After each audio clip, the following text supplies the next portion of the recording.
know why I'm late, but I'm late. How's it going? Welcome to the show. Hi, I'm Rob. This is Order 42, and we're doing the thing. We're doing the thing like we always do on Tuesday nights. I'm just a little bit late. I like being here right at 7, and it just didn't happen tonight. I don't know what to tell you. I don't know what to tell you, but yeah, man, we're here and we're doing the thing. And how are you guys? You guys doing okay? You guys doing well? It's a big week. If you're a video game fan, it is a big week. There's a lot going on, and I do not envy the video game guys, the YouTuber, all those guys that do all the YouTube stuff. There's going to be a lot of videos. There's going to be a lot of thoughts. So, yeah, we'll talk a little bit about that. But it's good to see all of you here. And look, Ninjinzi was first. I don't know what to tell you, but he was first.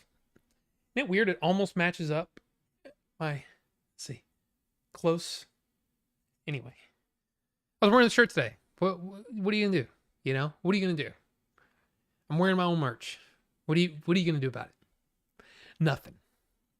But anyway. And Ricky's here. Hello. Good to see you, sir. Cosma's here. Robert Rivera's here. Carbonite's here. I mean, it's good to see all you guys. It's good to see you. What's original flavor? Because there's no such thing as original. Well, here's the thing. I'm still debating on whether or not to go ahead and place another order. Because really all we have are these 3 flavors. These are the 3 new flavors that I got. And it is Twisted Timmy's cream flavor. KR33M cream. There's cappuccino cream. There's original cream. And there's strawberry cream. So that's what you guys are picking tonight. So it's basically going to be like I'm guessing a vanilla custard type flavor. So it's all going to be like custardy type stuff or vanilla flavoring kind of thing. So it's a cappuccino one, an original one, and a strawberry one. And I figured, hey, I've heard good things about all of them, so why not try all of them? So that's what you're going to pick tonight. And so far, cappuccino's winning. Out of 5 votes, cappuccino's winning. 3, I'm guessing that's 3 votes for cappuccino, 1 for original, 1 for strawberry. Hey, it's cream, man. So you guys pick. You guys pick what you want. You guys pick what you want me to try. And we're going to try it in the good old Mike Vapes Blaze on the, whatever this is, Lost Vape Thelema Quest thing. We're going to do the thing. So you guys pick. You guys pick. You need to pick. You need to pick. If you don't vote today, then you don't get to vote funky. That's what Grim Green says. That's what he taught me. I think is he still in Jakarta? Indonesia? I don't know. But anyway, it's good to see you guys. Oh, and by the way, just to start off pissing everybody off. Huh? No, I'm not going to talk about this long. But there was a law that was introduced in the Texas House, and it passed the House and passed the Senate. It is pretty much a crazy banning of vaping products. And here's the funny thing. Pretty sure that it was Altria, which is a tobacco company, that was pushing for this. And here's the funny thing. Apparently, I'm guessing it's a Republican that did this. I don't know all the ins and outs, but I'm guessing it's a Republican that did this. What they did is that they introduced language that basically said any vapor product made with Chinese parts, not a Chinese product, anything made with Chinese parts, banned. So guess what? Big Tobacco was freaking out because parts of their stuff is made in China. So it's kind of funny that they were pushing for this bill and found that they were the subject of the ban. So that would outlaw Any vaping product, regardless of manufacturer, as long as there was a Chinese manufactured part in it. Luckily, it was the language was taken out. To my knowledge, I think it's anything wholly made in China. Which, guess what? A lot of disposables are going to be. But we'll see. We'll see what happens. I don't know. I don't know what's going to happen. But for now, there's a lot of people that are seeing this as a pretty big win for Texas vaping. So, and Nevada had their thing killed. So, hey, man, one day they're going to figure it out just like they did about smoking, that, oh, wait, smoking actually causes lung cancer? Kills 480,000 people a year? Interesting. Maybe we should put some warnings on that, you know? Finally seeing the correlation. There, at some point, somebody's going to go, wait a minute, all this science is saying that these are like 95% safer than smoking? So we want to ban vaping, but we don't want to ban smoking? That doesn't make any sense. Especially if it's for, health. But it's not about health. It's about money. That's what it's all about. Big tobacco and their money. And of course, big pharmaceuticals. Anyway, we're not going to get into all that. Just rest assured, vaping will eventually win because it's a safer alternative. So, cheers.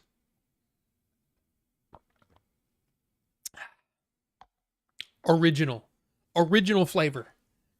So yeah, you guys pick, man. You guys pick. All these were made in America, by the way. So original flavor, cappuccino flavor, or strawberry flavor, you guys pick. It's up to you. It's up to you. And then we're going to try it. Is this the Andor scene of Jedi? That was actually from the hiking from Sunday.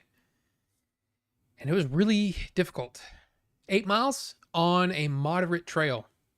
My heart rate got up to 170, which is, high. But yeah, we did the thing, and we're going to continue doing the thing every weekend because, like I said before, man, we're only a couple of months away. June, July, August, and at the end of September, we're doing the rim to rim. I know. Go ahead, say your jokes. But it's from the top of the Grand Canyon down to the bottom, across, and then up the other side. Roughly 24 miles. But here's the funny thing. We just found out. There is construction, or I'll just say this. A part of the trail is closed until October 1st. September 30th is when we're planning on doing this. Part of the trail is closed until October 1st. Which might mean it goes from 24 miles to 26 miles. So we'll see. We'll see how this goes. So we might be doing 26 miles. So, hey, what's a couple of extra miles? That's what? An extra 45 minutes, maybe, depending on, I don't know. But we're going to do the thing, and we're going to try to do 18 miles this weekend. But it all depends on if it continues to rain, and it's supposed to rain tonight. In fact, the stream may shut off because the last time we had a pretty big rain like we're supposed to get tonight, the last time we lost power repeatedly. So we'll see. We'll see what happens. But that's the plan. That is the plan. And yes, the sky is up. Starhawks. But it's good to see you, Robert. I haven't seen you in a while. Maybe a couple weeks. It's been a while, but good to see you. Hope you're doing all right. I hope you're doing great. And yeah, watch out for that, man. I'll tell you, man, that trail, the moderate trail, is no joke. And it's super overgrown right now. So yeah, and 2 weeks ago. I think it was 2 weeks, 2 or 3 weeks. April had a tick on her, so we've been deep woods off all over, you know, just butt and everything. Man, we just no ticks, no fleas, please. There you go. Oh, Cosma. Whoa. The place where Jay bring. I mean, hey, look. Wow. What's this community leaderboard about? I want a crown. I don't know. It's new. I think that means. I think it has to do with. I don't know what it means. Like, I don't know. Like, so far we've got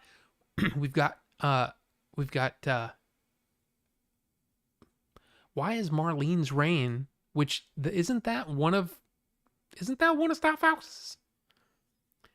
He's number 1 right now. Carbonite's number 2 with 75. I mean, I don't know what you do for the XP. I have no idea. It's new. It's brand new, and this is the first time I'm seeing it. So your guess is as good as mine. Timmy's cream, huh? I mean, yes. There. Bucho hates peppermint cream. So do I. I'm not a big peppermint guy. I don't know about any of you, but I'm not a big peppermint guy. I don't know. And yes, Carbonite. Yes, they're trying to keep people hooked on smoking because not only do the big tobacco companies they benefit, but because of the master settlement agreement, all the states get money from the big tobacco companies based on how many smokers they have, because it's basically it's an agreement that they made with the state. Say, hey, don't sue us. We'll give you so much money in perpetuity for every smoker you have. So the more smokers you have, the more money you get. So if you wonder why they keep pushing this narrative, that's why. And some states were getting so much money from the big tobacco companies that they started to depend on that money every year. So they took out loans and bonds based on how much money that they projected that they would have every year. Guess what happened? Vaping came along, and none of the states, a lot of the states were getting a lot less money, including these states that have taken out bonds and all that kind of stuff. So they started to default on their loans. So the states with the highest, like the laws where it's actually banned, yeah, it's probably because they might have, purchased bonds based on their projected, I guess, income, I guess you could say, from big tobacco. It's disgusting is what it is. It's absolutely disgusting, especially when you consider that it's, at least 95% safer. I mean, I don't know. Rufus the Red, welcome. Good to see you, sir. Good to see. Wow, I'm like behind apparently. Be back in a bit when the smoke clears up. Well, sorry, Shozama. I mean, it's just, it's a thing, it is a thing. And it's, especially if you've ever known anybody that smoked, it's a kind of a interesting subject, but anyway, Derek, welcome. Ice climbing. What are you climbing? There? Was making food. Which you haven't stopped, folks. By the way, I don't know if you saw that Lay's came out with their pick a flavor thing, and they've got a bunch of new flavors. And I tried one of them, the Korean something. I really like them. And then in the pantry in there are the bacon grilled cheese. Bacon and grilled cheese. Anyway, I'm going to try them. They might suck. I don't know. And then there's another one with a hot sauce and lime. I think Valentina and lime or something like that. I don't know. Try them because I like new flavors. I like trying new things. Don't even. When you man, sometimes you say some phrases and you go, man, I probably shouldn't have said that. That's another one. Trying new things like Like what? Butt stuff? No, no, no. Jody B, welcome. Good to see you, sir. Good to see you. And yeah, a lot of rain coming. I mean, I don't see it's cloudy right now, but we'll see. And it's been so humid. Dude, it sucks hiking right now. It just sucks cuz it's like it's just really really humid. It's not hot enough to dry it all out. So it's like mid 80s but super humid, and it's like breathing in butter. It's gross. I hate it. And yeah, Carbonite, it may be. It may be how many comments you make. I don't know. I don't know. Stop Alex is in here twice to get tops of the leaderboard. Cheat. Well, I think it's only per. I don't know. I don't know how it works. I don't know how it works. I don't have that unlocked, but all my friends do. I'm thinking YouTube doesn't like me. Well, maybe it's just not there yet. Because again, this is the first time I'm seeing it. A place for fans to stand out in the community. The top 3 get special badges in live chat. It resets every stream so you can always try again. You'll need to collect experience points or XP. Here's how you get them. Send live chats. Send super chats. Send super stickers. What's a super sticker? I don't even know what a super... Is that the one where you just... Oops. Damn it. Didn't want to open up my calendar. But that's what... Is that... Super stickers. Get creative with animated GIFs. Okay, that's just in chat though, right? Oh, those are kind of weird. Huh. I don't think I've seen one of these ever. Holy crap. A $50 super sticker? Why? Like, but why though? Oh, look at that. Look at that peach butt. Look, there's a peach butt in there. That's $1.50. I mean, I'm not trying to get anybody to do it, but I'm just saying. Hey, look. Does that come up here? Rufus, thank you for that super sticker. It's a pear that is bashful, shaking his butt.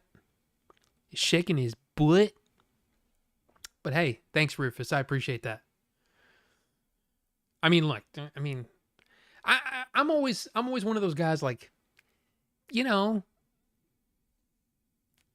you got to get something for your money. You know, I don't know. I'm not going to dissuade you, but hey, just it's okay. It's chill. It's fun. The max XP raises over time, and the points are based on interaction and gifting. See, there you go. Not surprised about the smoking laws for profit. I mean, once you start to, man, I don't want to go super far into it, but it is something that I like helping people quit smoking. It's awesome. So the fact that they're, man, once you see it's like you see the strings and you start to realize what it's all about, and you're kind of like, that's disgusting and terrible. And especially, it's kind of like, I don't know. It's like them trying to ban, 0-calorie drinks. It's or something like, you know what I mean? It's just, it's like, why would you want to ban the less harmful product? Because they make more money on the harmful product. Anyway, in that case, we'll never beat Staffa. I mean, that's possible, Carbonite. That's possible. He literally cannot keep the top spot because of the way it is set up. As soon as the tier increases, someone else will get it. Well, there you go. See? There you go. Wonder if later you can cash them in for stuff. I don't know. Yeah, maybe YouTube is trying to do something with like Twitch where, like the, what do you call it? I don't know what you call them. You get points for chatting and the longer you're in stream and all that kind of stuff. And then you can use those things to unlock things. Maybe that'll be something that I'll be able to set up and you can unlock things. I don't know. I've actually been thinking, has anybody, like Rufus, do you like dual stream? Do you do any of that? Because I was thinking about maybe possibly doing that. streaming to YouTube and Twitch just because I actually really like Twitch, but you know, you guys are all here. So it's almost like I don't know if there would be any benefit for me to do that, or to you, to you guys that watch the stream. I don't know. I just like Twitch as a platform. Nothing to do with who owns who and all that kind of stuff. I just like Twitch. It's just I'm a Twitch guy. I like Twitch. I don't know.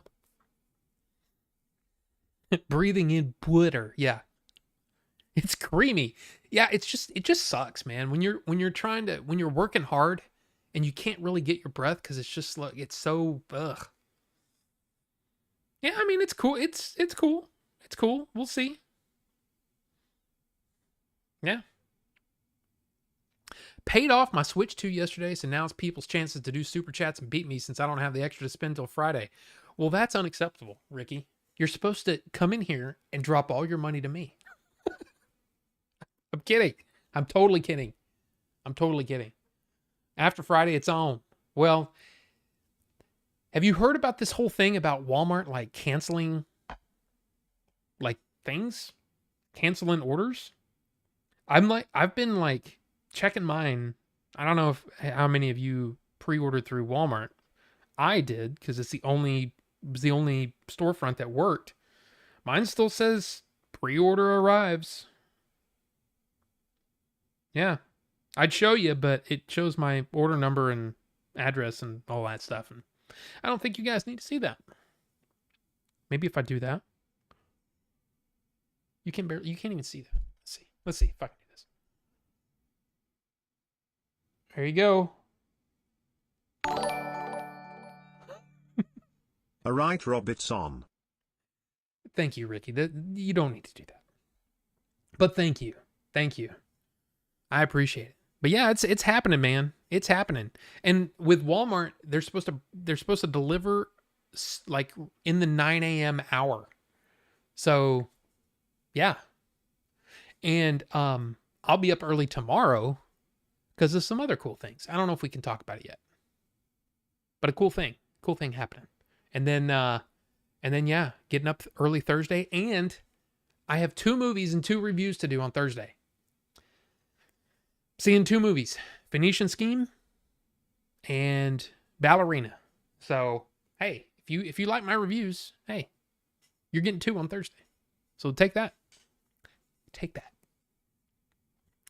Don't feel like that, Star Fox. Rob's the top of chode to always appreciate it, but never expect it. Exactly. I mean, I don't.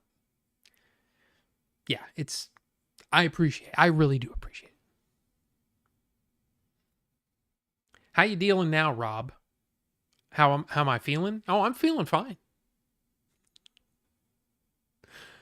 Do you do it? I don't know what that means. I don't know what all that means. I don't mess with Twitch. You can't pay your way out of ads.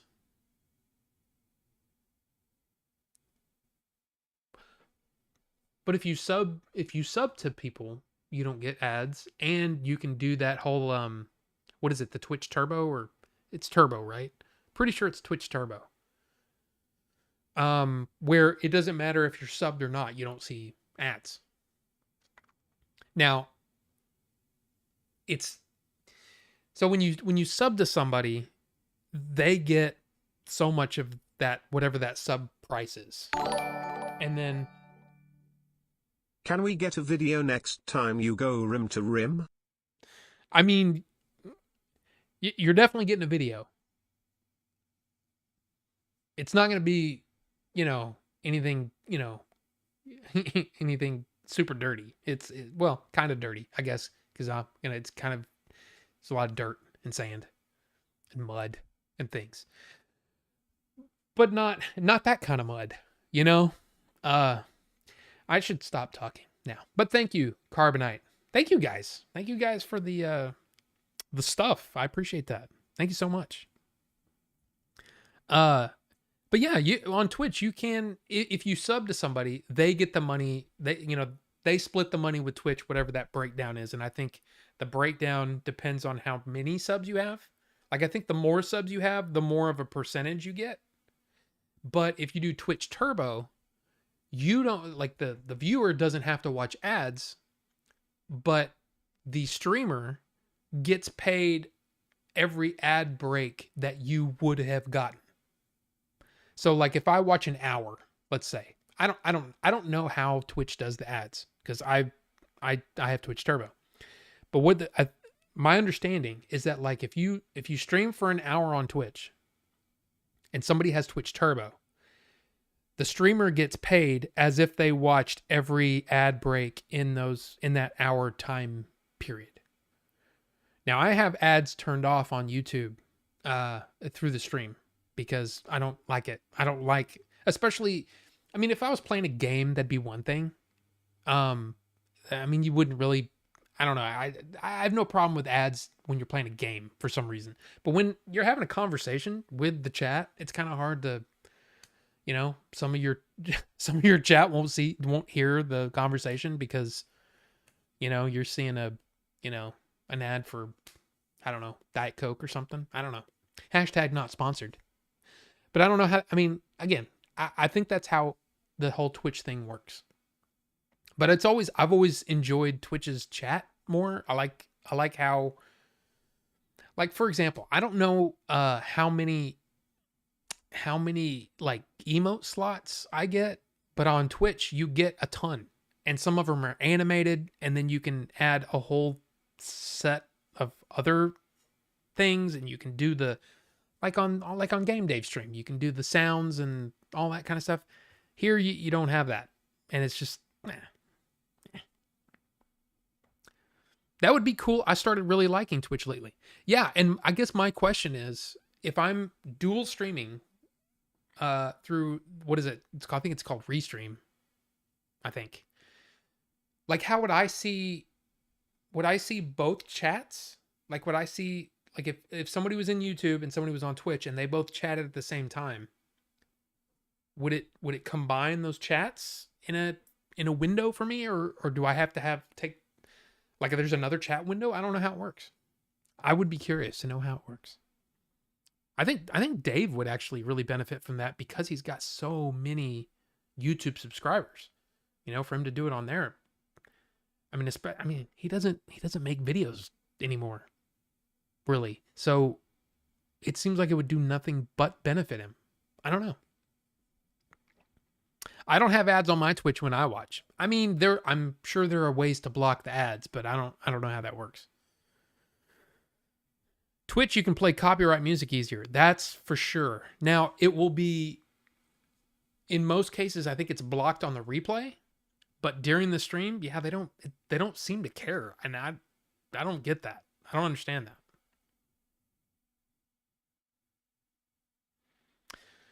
I did Walmart too. They've taken money from me, so I better have one. You know what? I don't even know. I don't have access to our joint credit card because it's under her name because so I don't see it. I'm pretty sure that's how it worked. I'm pretty sure they've already got my money too. I pre-ordered a GameStop. So does that mean you can go at midnight and go pick it up? That'd be cool. If Walmart canceled orders, good chance for people who didn't pre-order to pick it up. Well, the whole thing was, I don't know what the situation was, but I think what they were doing is it was a mistake. And then they say, okay, here's a link. Just go click the link and just pre-order it again. We can't just do it. But I think that's how that works. I don't know. But I haven't had to do anything. So a sub for every channel you watch? No, thank you. Yeah, Twitch Turbo has been around for a while. But I really only watched like 3 or 4 different channels. Or 5 different, I don't know how many I watched, but I started watching more. And the more channels that you watch, of course, the ads get annoying, especially if you're used to not having them, you know? So I did the Twitch Turbo and I like it. I still support Halifax and I haven't honestly watched a Halifax stream in like 2 weeks, 3 weeks. I used to watch him almost every single day, at least for like 30 minutes to an hour. And I haven't watched him in a while. I've been watching a lot of Choco Taco.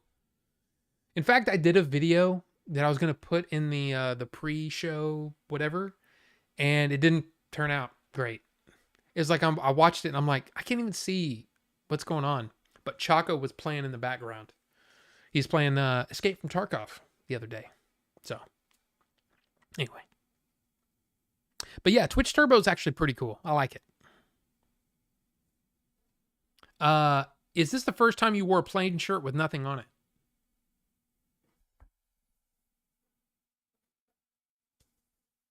I have. So there's something on it. Not a rim job. No. It's a rim to rim thing. We'll catch your review after I watch them, not about paying full price when it's supposed to be matinee price. We'll see one of them discount Tuesday. Well, Shozama, I mean, that's absolutely, yeah, your prerogative. I mean, my whole thing when I do my reviews, and it's something that I keep saying I need to do this.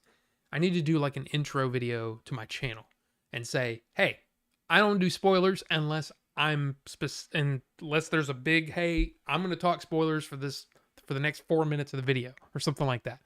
I don't do that. I like to preserve the experience. So it's more of like, is this movie good? Is this movie worth your money? Is this, is the acting good? Is the cinematography good? Technically, does the movie work? All that kind of stuff. I don't go into detail. So, but hey, I'm kind of like you. I don't want to know anything other than, yeah, it's really good. Or yeah, I didn't like it. Or whatever. In fact, even that can be a problem. Especially if they go into detail about just the smallest little minute details sometimes can not ruin it, but can sort of taint my own experience. And I don't want to do that. So, dude, you can watch them, don't watch them. I mean, you do the thing. You do what you need to do. And with Amazon Prime, you get a free Twitch sub. That's true. That's true. And there are certain, it's kind of funny. There are certain channels that I subscribe to just because I want their emotes when I chat. And I do, there's some emotes that are freaking great. Some of those, the animated ones are awesome. And unfortunately, they don't allow you to do GIFs or GIFs, right? It's GIFs. Is it GIFs? Pretty sure it's GIFs. Anyway. That makes me want to rewatch The Phantom Menace. I absolutely love that movie. I mean, it's fun. It's a fun one.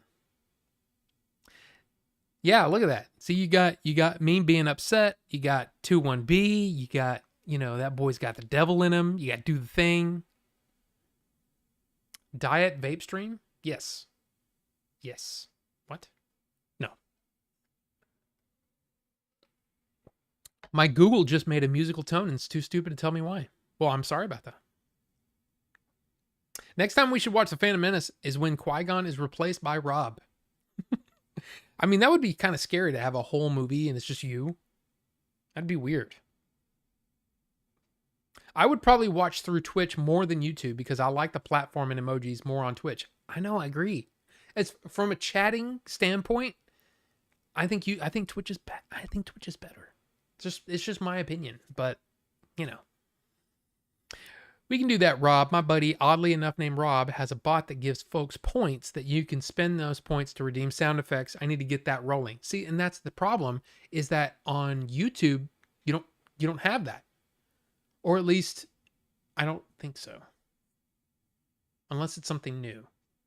Because I wanted to set up a similar thing as to what Game Dave has on his stream, where you can exclamation point fart and it'll make a fart sound, which is fun. It's fun in the middle of a stream, or whatever. It's funny, and it just doesn't work through YouTube. So I don't know. I was thinking using Prism Live Studio and it multi-streams to YouTube, Twitch, Facebook, Kick, and then chat puts them all together. Okay, see, I didn't know that. Not even midnight because of the time difference. I'm picking it up at like 9 or 9:30 tomorrow. Ooh, that's cool. They said they made enough for everybody to buy one, then announced we are leasing the damn thing. Nobody's buying the Switch unless it's a tax write-off like us. Yeah, Twitch Turbo's pretty cool. Besides Dave's stream, I don't subscribe to Twitch. I usually get random gifts and tune in from time to time. Yeah, I mean, I do too. I mean, I just because I show up in random streams, but I think it's weird too because sometimes when people gift subs on Dave's stream, for example, people who aren't even watching don't get gifted, which I don't understand what the algorithm is like when you gift a sub. I remember Rufus, when you gifted a bunch of channel memberships on that first day, it just gifted to random people. Like there were people that probably hadn't been in here. That's fucking Obi-Wan Kenobi. Filbert has become a member. Thank you, Filbert. And in fact, here, Filbert, damn. Should have had Discord open. I don't have it open. But I need to add you to the members thing. So you can, see all the things. Welcome, Filbert. I didn't even know you were here. But good to see you, sir. Let's see. Add members. Filbert. Biggity bam. All right. And then I need to add you to the member.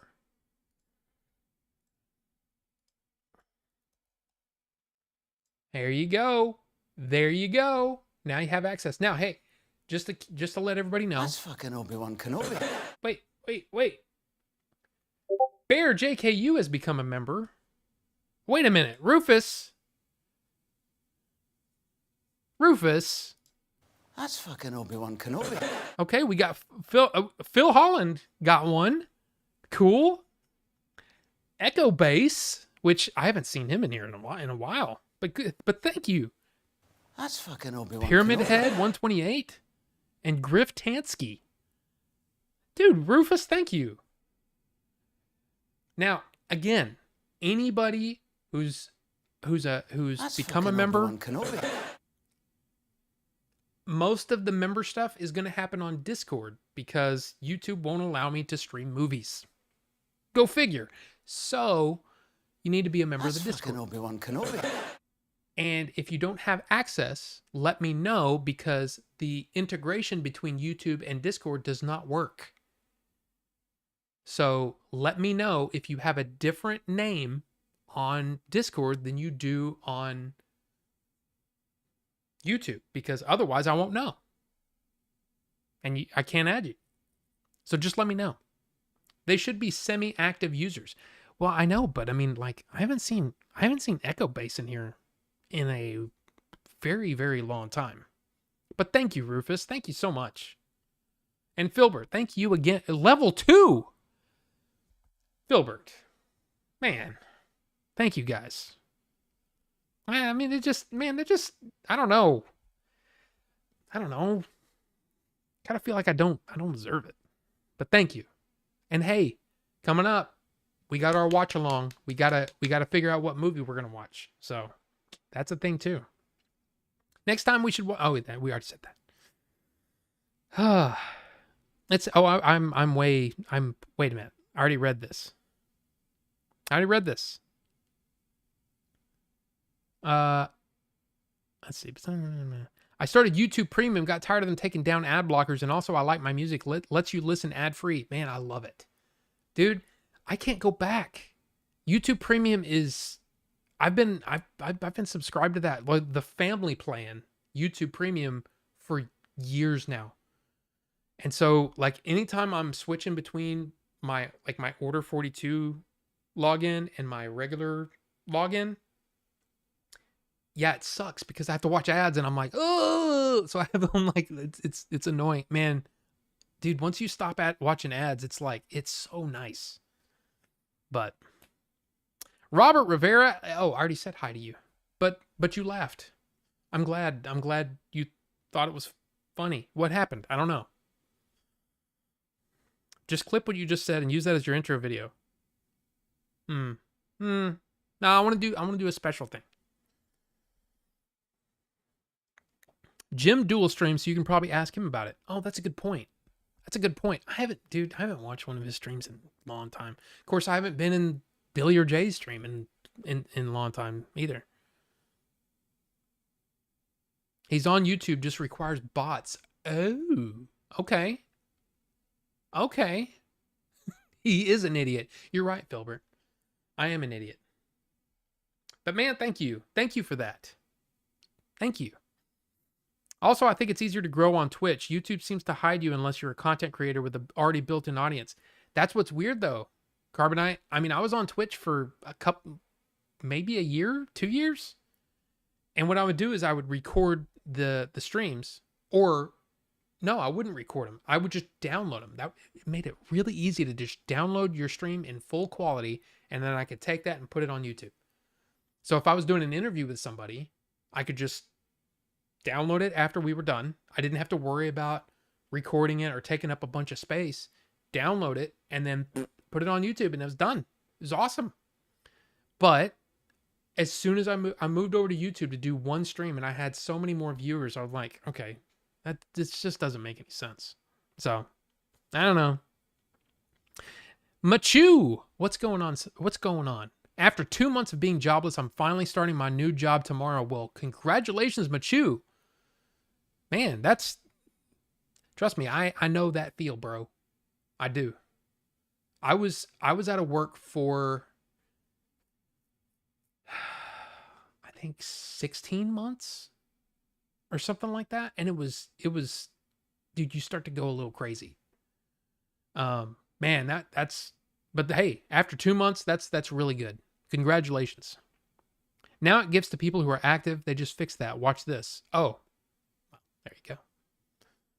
But see, like Phil has been in here quite a bit, but I mean, I got to be honest. I haven't seen those other people unless unless they never chat. So I don't know.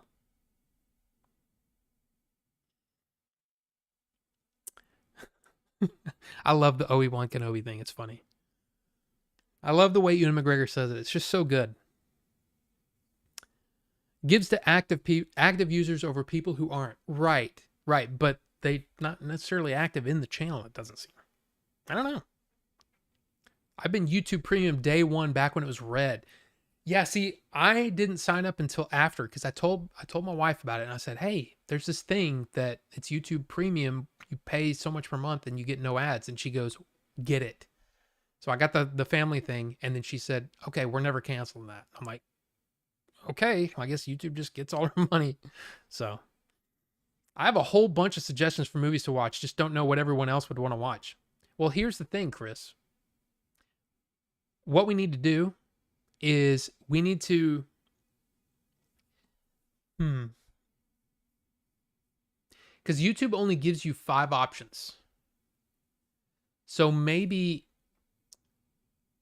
when the member post goes up, put each one on a separate thing, on a separate comment, and then people can upvote the comment, and whichever movies get the most upvotes, that's what I'll put.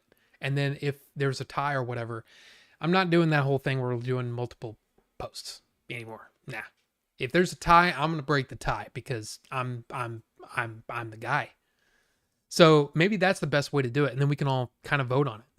I think that'd be good, right? Submissions are not open yet. You've got some humdingers too? Well, Carbonite, yeah. Just wait for the member post to go up, and I'll post it in the member chat in Discord when it's up, and you can go do the thing. I hate ads, and $10 to $12 a month is nothing. Plus, being able to download vids and play with screen off is nice. That is number one, because I listened to the entire Joe Rogan Y-Files guy, AJ. I can't remember his last name. I watched that whole thing while I was hiking. I watched it. I just listened to it. So, yeah, it was good. I need to switch my casual account to one I don't stream from. I think me being mean in shorts comments is shadow banning me. Sometimes I get songs and movie trailers as the ad on YouTube, and then I share them on Discord. Well, yeah, I mean, I get that too. I understand what you mean. I don't get that because I don't get ads. But I can understand doing that. But what I do is I like to watch the trades, number one. So Deadline, Variety, and Hollywood Reporter. And then I go to joeblow.com a lot. And usually if there's a new trailer that I want to watch, it's probably going to be listed on one of those. I mean, there was just a trailer for Black Phone 2. There was a trailer for, which I loved, the first Black Phone with Ethan Hawke. I loved that movie. I thought it was really, really good. It's not a movie that I can watch over and over, so I haven't bought it. But I really enjoyed that movie. And knowing that they're doing another one, I'm not exactly sure how that's going to work. But I really enjoyed the first one, so we'll see. And then I got one, saw one today for, oh God, Happy Gilmore 2. Oh my God. I'm sorry. That movie looks bad. Look, hey, if you like Adam Sandler, go for it. But to me, it looked, I don't know. We'll talk about that more later. But then what was the other one? A Big Beautiful Something? A Big Beautiful Journey? With Colin Farrell and Margot Robbie? I saw that trailer and it's like, oh, is this like a romantic comedy? And then it takes a left turn and I'm like, oh, this is wild. Okay. Interesting. So, I don't know. Yeah. I should have posted it on the Discord, but I was still setting up things for the stream. So, let's see. I try to go for less popular movies that me, Rob, most of chat probably haven't seen. See, I like that too, but then like Dumb and Dumber almost won last time, and because the thing is like, especially if it's a new movie, I'm gonna be staying pretty quiet, because I want to see the movie. But at the same time, if it's a movie like Dumb and Dumber, well, we can talk all the way through that and it won't matter because we've all seen it. So I don't know. It's up to y'all. Whatever you guys want to do. Whatever you guys want to do. And then we can chat after, You can record while you stream. Twitch really only shares the top 1% of streamers. Though, I've seen, Twitch does some crazy things, but there's been lately I've seen like, how they like, well, at least on Apple TV, they have like playlists, they're almost like different like sections of streamers. And one of the ones is smaller streamers. And we're talking like 10 viewers, 12 viewers, 6 viewers. And it was in this playlist. And I'm like, that's kind of cool to put them on the front page. Now I don't know what you have to do that or to get that, but I just thought that was neat. So I don't know. I find a lot of people on Twitch that only have like 20 people in there at a time. Of course, I generally type in what game I'm looking for. That too, but pull genres or eras like 80s or 90s. Well, lately, Chris, we've only done 2 so far. And the first 2, we didn't get a whole lot of options. So if we end up getting a lot more options, we're going to have to figure something out. And I think that's the way to do it, is if you have multiple suggestions, I would suggest multiple comments so that people can vote on the one or ones they want. And then we can do a vote off, So, and the other thing too is I don't know if Monday's the best night for everybody.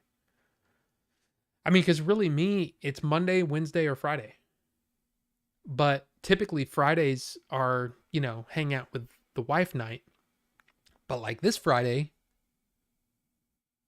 let's just say there may or may not be a bonus stream this week. Maybe playing a game. I don't know.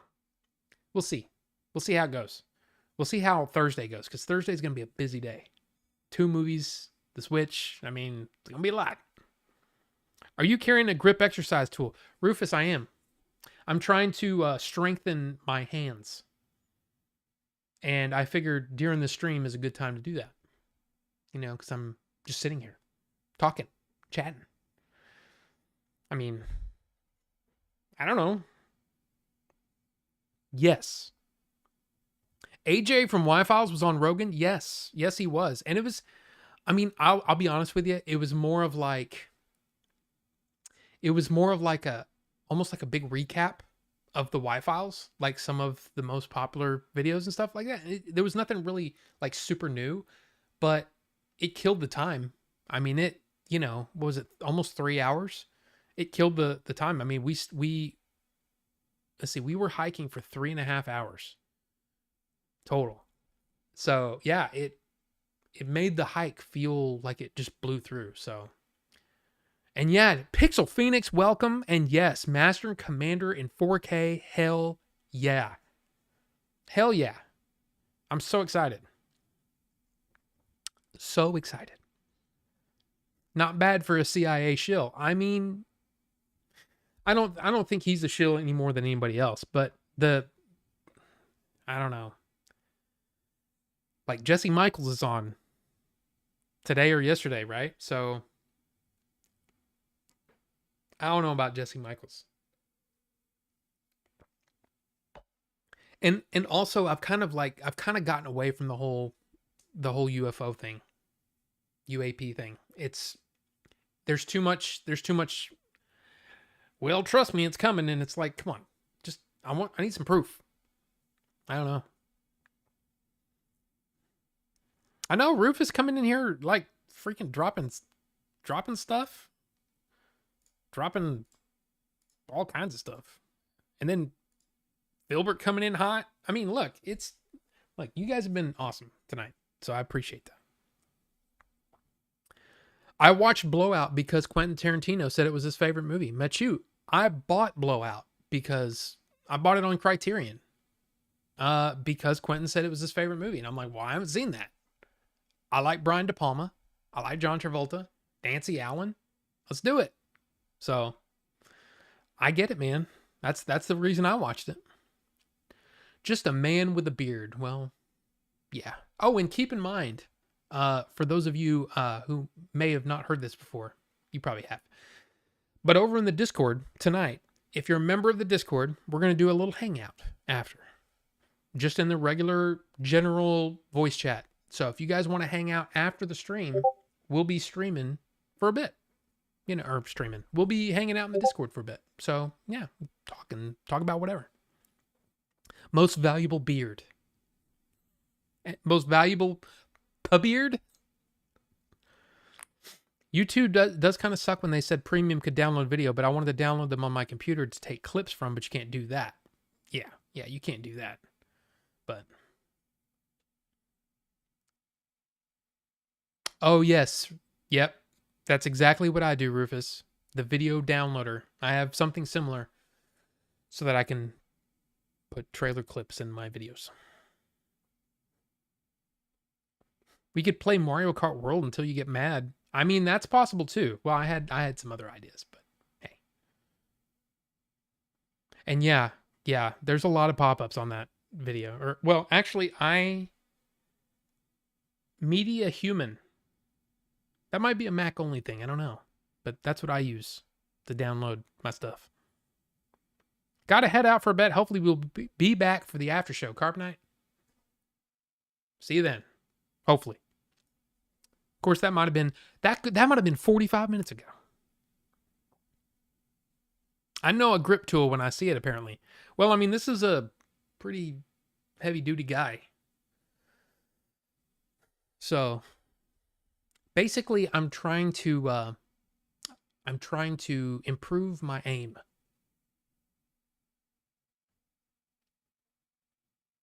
Because apparently I'm not gripping well enough. And so I'm shooting down and to the left. So it's the thing. So I figured, hey, why not? Hey. So there you go. The EXP tier is about to increase. I stepped away. Are we talking about how much of a fraud Elizondo is? Chris, I mean, no. I was talking about Jesse Michaels, actually. But yeah, I mean, the whole thing is it just seems like there's a lot of talk and not enough proof. And that's my problem is now I'm kind of looking at it the way Bucho has been saying all along. Extraordinary claims require extraordinary evidence. That's from Carl Sagan. So, yeah. Here for Blood, I've never heard of that stuff house. Apparently we have anti-gravity and tech that can change time and space, and they want to tell us about it. We'll see. Yeah, we'll see.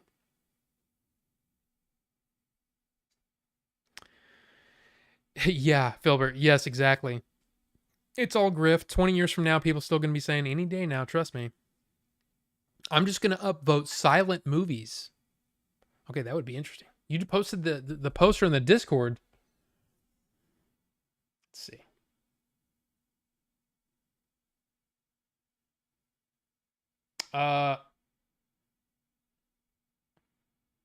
Here for Blood. Sean Roberts. I mean, you never know. You never know. It could be a thing. Now, real quick, you guys like funny things? If you guys remember Jerry's been on the show a couple times back in the day, but he sent me a video that I thought was kind of funny, and I figured we could watch it. And then there's another video after that. So here we go. First up, here's Jerry. Okay, this is funny. What if you called the exterminator and you say, man, I got a problem around my house, man. I went around to take the trash out a couple days ago, and I think we have horses. I think there's a horse nest, because there were like 2 or 3 of them back there by the fence. They didn't harm me or anything, but you know, I don't want to take a chance. And I think one of them got in the house. I think it came in from outside. A horse. Freaking horse got in. We put some of those traps out, but the last time I did it, it took weeks for the dead horse to go away from the birds. The birds had to come get it, and I couldn't park my car for 2 weeks. Anyway, could y'all help me?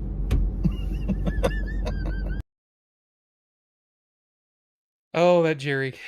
That Jerry's pretty funny, you know? But here's what's funny. So he sent this to me today, right? And I thought it was hilarious. It made me laugh. And then I thought, I did something similar.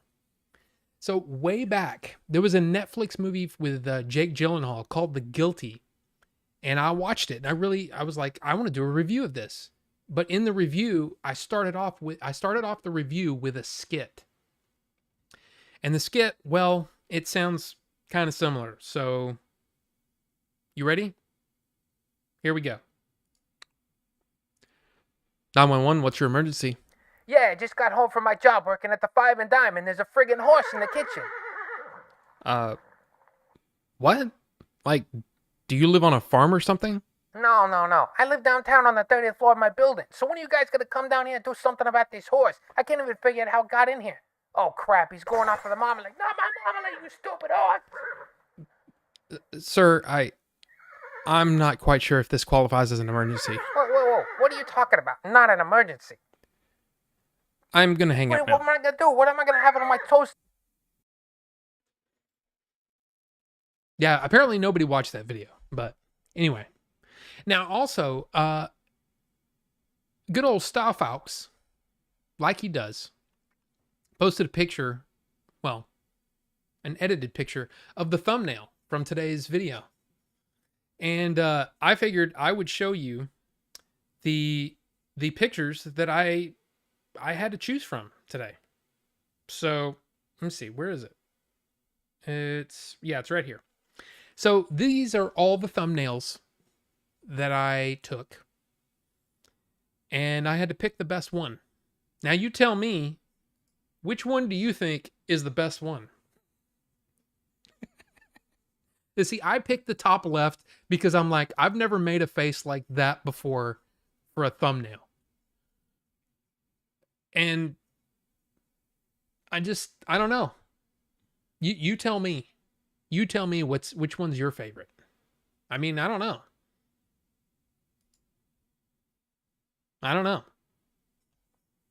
Anyway. Wait. I'm behind again. I recommend YouTube DLP Super Light White and Easy. Rips them straight to PC. Doesn't use some suck third-party site. Huh. Oh, is that a PC only thing? Leon, I see Leon here. Welcome, Leon. You might already be gone by now. Sorry. But hi. Aim up and to the right. Well, I mean, yes. But I'd like to, actually be able to, target.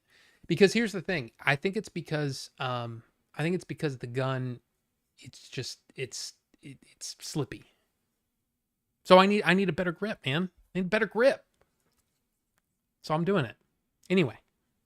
A horse nest. I'm confused. Took weeks for the dead horse to get away from the birds. I mean, I just think it's funny. Yeah, and that hair. Y'all see that hair from back then? I mean, look at that. That's oops, not that one. That's not it. That hair's crazy, man. Let me mute it. Yeah. Look at that hair. Dude, I'm so glad that hair's gone. I'm so glad it's gone. I'm so confused. Is this a Southern thing? No, Rufus, it's just being stupid. See, it's kind of like this. You know how, you call a pest control or whatever, and you're saying, a raccoon got in the house or whatever. You set up a trap. And then he's like, what if it was a horse? That's basically what he was saying. What if it was a horse? And then I did that thing where it was, like a 911 call, but it's a guy calling that a horse got into his apartment and is eating all the dang marmalade. You know what I mean? And it's like, what? That doesn't even make any sense. I thought it was hilarious. And, I don't know. I thought it was great, but, I think 22 people watched that video. So, the top right and bottom right are hilarious. Now, wait, I can't remember which ones. Top right and bottom right. Is that what you said? Yeah, I almost went with bottom right. But I was also like, man, it looks like I don't have any front teeth or something. It just looks odd. So I just like the top one. I don't know. It's funny. It's funny. Looks like my hair right now, although I have more grays, I think. Yeah, it's weird. When I grew out my hair, you couldn't really see the gray as much, which was odd. But top right knows something I don't. I know. I'm really into comedy, and this is going over my head. Maybe it's the joke. Well, maybe it's just not funny. I mean, there's that too, But I for some reason I'll tell you this. That little skit thing was so much fun to put together. So much fun to try to think of, okay, how I'm going to do this? I'm going to have a conversation with a recording that I made. How am I going to do this? And so what I did, this is how I did it. Okay. I wrote the skit out, right? And then I recorded the guy on the phone, right? I recorded that. Then, and this is super low tech. What I did is I read the script and I played what I did in my head so I could get the pauses right? So that there would be gaps so you could hear the person on the phone, right? That's how I did it. And I really enjoyed doing that. It was really fun to put together and then to edit and all that. It was fun. And then putting the horse in there and then making it sound like it was on the phone. And it was just fun. And I didn't get any feedback, like zero. So I was kind of like, was that worth all that work? I don't think so. So I stopped doing it. Maybe I shouldn't. Maybe I should just do whatever I want to do. Watch Lord of the Rings Return of the King for the first time in a while. What a great movie. Man, I love the Lord of the Rings movies. I still, if I could read the books in the same time it took to watch the movie, I would rather do that.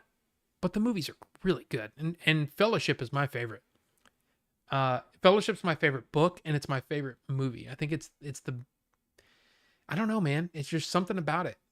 It's all 9 of them together, and then they splinter off, and that's when, the splintering off of different, you're following different people and you're cutting back and forth. I don't like that as much. I like the fact that they were all together and they were all having to interact with each other, and I don't know, it's great. But Return of the King's still really good. It's still really good. Really good. Yours was funny. I just didn't get his version of it. Well, what he was doing is and it was off the top of his head too. I wish I could read a book that fast. Me too. By the way, speaking of books, I'm currently reading If It Bleeds, Stephen King, right? Now, if you weren't aware, this short story collection has included The Life of Chuck that's coming out next week. But here's the funny thing. I found out today that last night AMC does these things where it's kind of like it's like a, well, you never know, kind of buy a movie ticket, you don't know what you're going to see, right? It's kind of a surprise movie. Last night they showed Life of Chuck. And I'm like, "Damn it. I was going to do my review of that I'm going to do my review of that next Thursday when it comes out because I'm really excited to watch it." They did it last night as the surprise movie at AMC, and I'm like, "Damn it, I missed out." But I've read the short story, and I will say I have no clue how they're going to do this movie. I'm really curious because I don't know how they're going to do it. Like how? I guess I'll have to talk about that maybe in a spoiler section in the review, but I really don't know how that works. I really don't. But I've also heard great things about this movie. So, hey, next week, Life of Chuck. Very, very interested.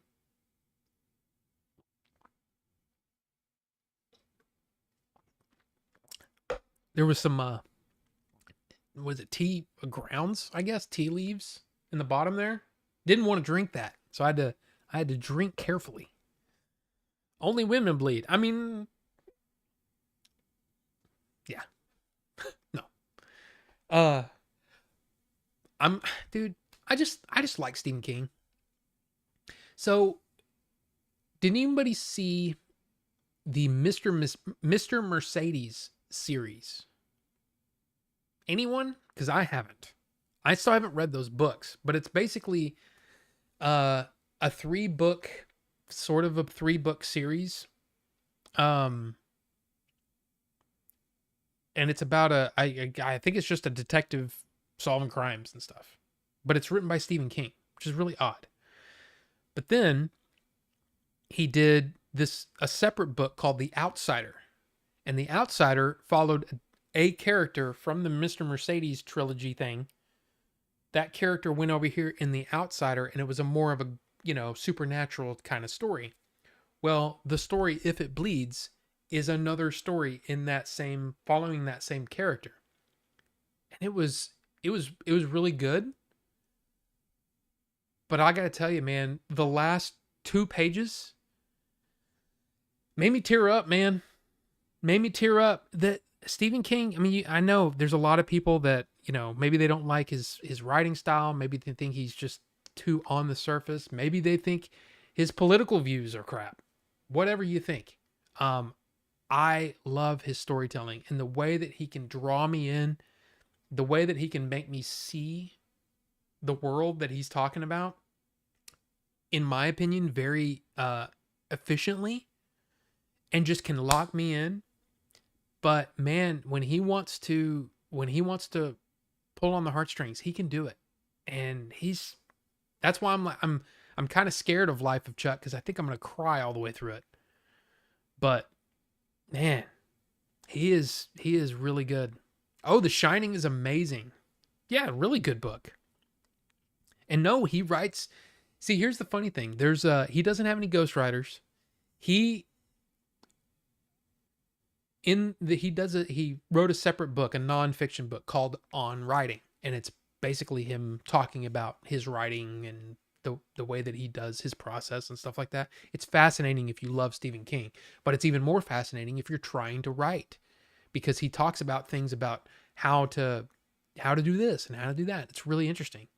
But one of the things that he says is he says, set up a time every day that you're going to sit down and write.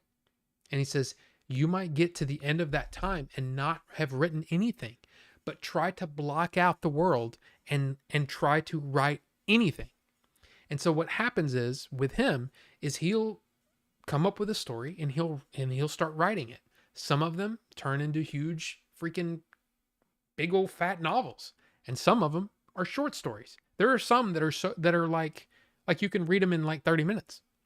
And then like the If It Bleeds story is about a quarter of the length, I think, about a quarter of the length of The Outsider. So it's another story in that whatever, but it's a shorter form thing. And so what he does is he basically chases a story until he gets to, okay, this is the end. So that's a really short thing. And he'll collect those over time and then release them as a short story collection. So if you look at his bibliography, is that right? I feel like that's the wrong term. If you look at all the books he's written, there's like novel, short story collection, novel, short story collection, novel, short story collection. So it's like, it just depends on where the story takes him. He might find that story leads down a path that takes a lot of time to get to the end. And then some of them, they're very, very short. And I love his short stories. So, in fact, I've read, I think, almost every short story collection he's put out.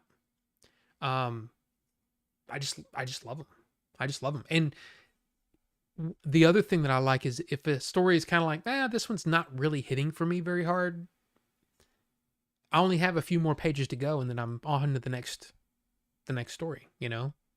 I've always loved anthologies too. Like a short story collection with a bunch of different writers in it. You know, it's why there's I think it's called From a Certain Point of View. And what it is it's a bunch of short stories written by a bunch of different authors. And it's about characters from Star Wars: A New Hope. And then they did one for Empire. And then they did one from Return of the Jedi. I still haven't read those. And it's something that I want to get all of those and read those because I think they'll be fun. And it's about characters that are off in the background. Or it could be an expansion of a character that, you know, only has maybe a couple of lines in one of the movies. But you get their story, which I think is kind of cool. But yeah. The fact that he pushes out so many books is incredible in itself. I need to get that King on writing book. Oh, Derek, I will tell you this. If you're a budding, which I think you are, right? I think anybody who writes, it's a must-have. I have a copy of it here somewhere. Is it up there? But it's also really, I like Stephen King a lot. I mean, obviously. So I love the audiobook because he reads it. And I like it when he reads stuff. And so just listening to him talk about stuff, it's great. I love it. I would highly recommend it. Highly recommend it. Graveyard Shift is a fun, underrated King movie story. No, yeah, I mean, I own it, don't I? Don't I? Oh, wait, I have the digital. I bought a Stephen King collection from Australia. It was actually, it's not great. There's like, let's see. There's 3 good movies. Two good movies, 2 okay movies, and 2 really not great movies. So it was kind of like, you know, because Stephen King movies, there's a big gap sometimes.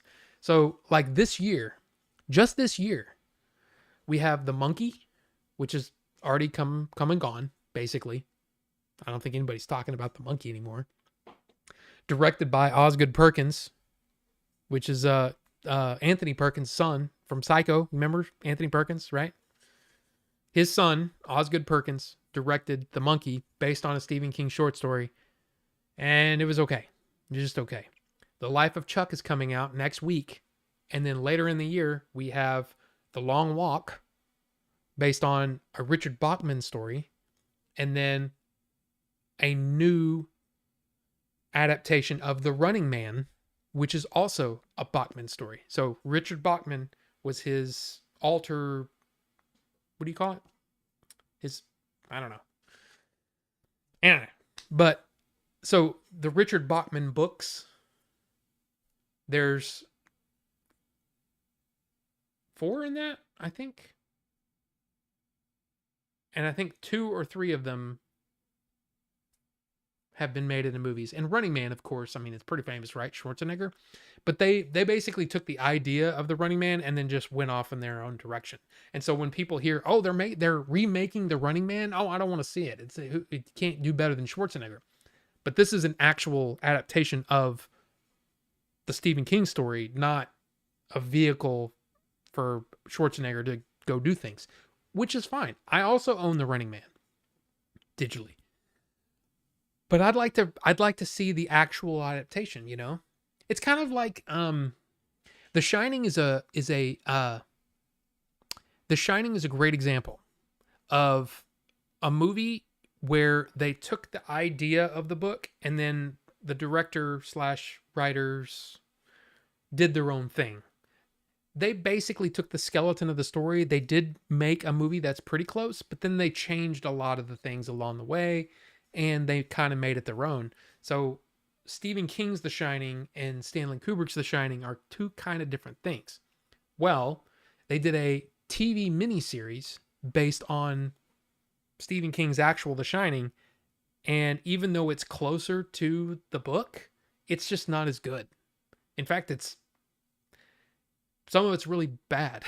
But there were things that I really liked about it. You know? Just like, even though Stanley Kubrick's version of The Shining is nothing like Stephen King's book, in a lot of ways, Stanley Kubrick, it's awesome. That movie's great. It's just, you know, it makes Jack Nicholson's character, you know, it makes him into like a really bad guy.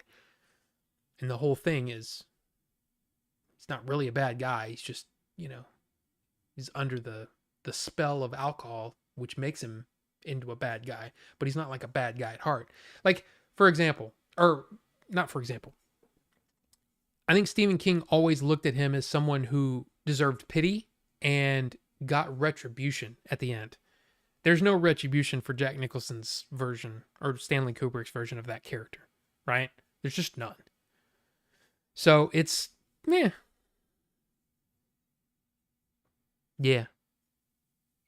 I don't know.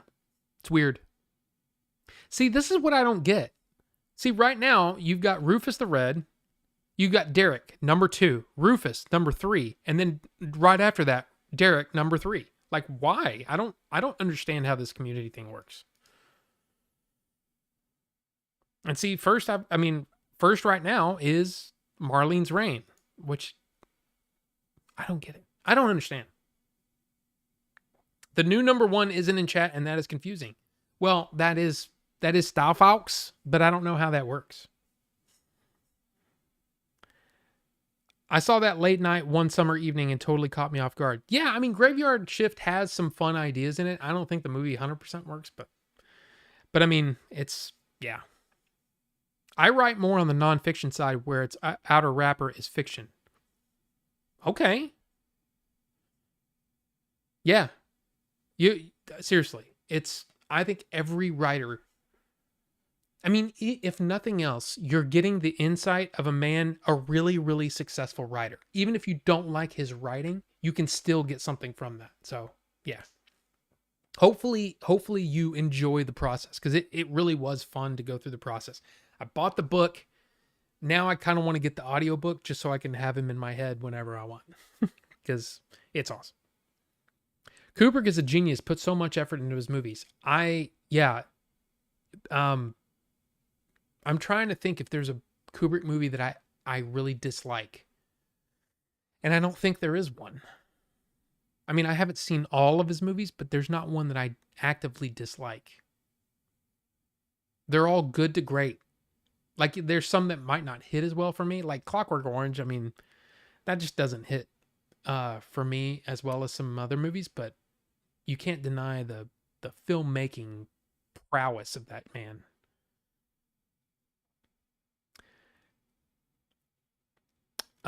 Nicholas was perfect. His wife was great. So was the kid. Great casting. I'm not sure what that means. Nicholas was perfect. I'm not sure. Maybe I'm thinking of something, or maybe that's something that we were talking about. Oh, Clockwork Orange? No, I don't know. I don't know. Filbert's going to fight to get to number 1. Look out, everybody. I mean, Filbert's got that mustache. And you know what? We need to, Filbert, you've posted it before, but we should make sure that everybody knows that you stream over on Twitch. Because I saw you on there the other night. I was about to get off of Twitch, and I saw that you were on there. I was like, oh, dang it.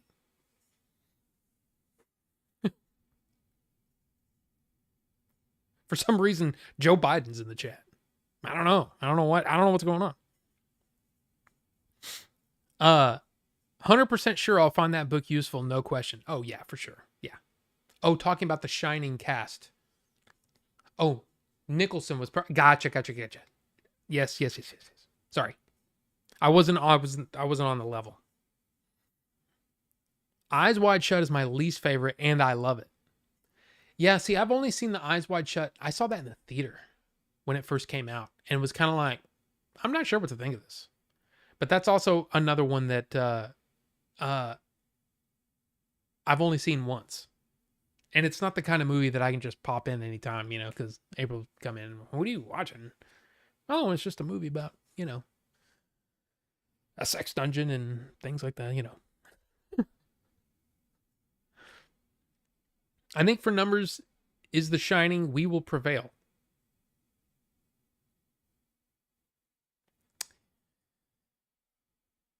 Confused. What's the sex party you're watching? Yeah, exactly. That's what would happen. So, let's see. Let me do this, and then let me, okay. Now, here's the thing. I have to pee.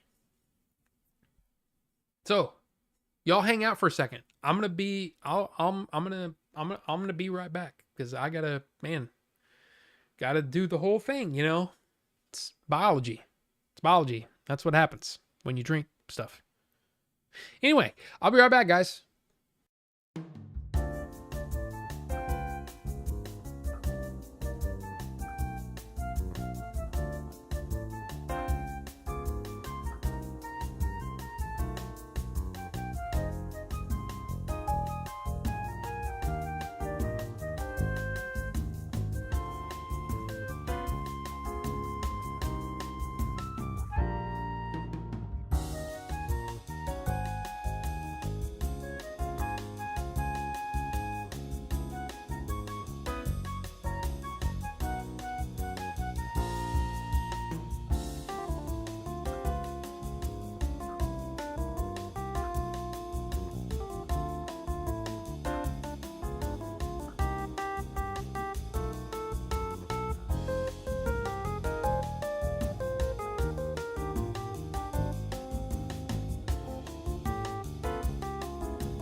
Filbert, hey, you did hear that, like after the stream proper, I don't know if you're going to be up, but we're basically every week now.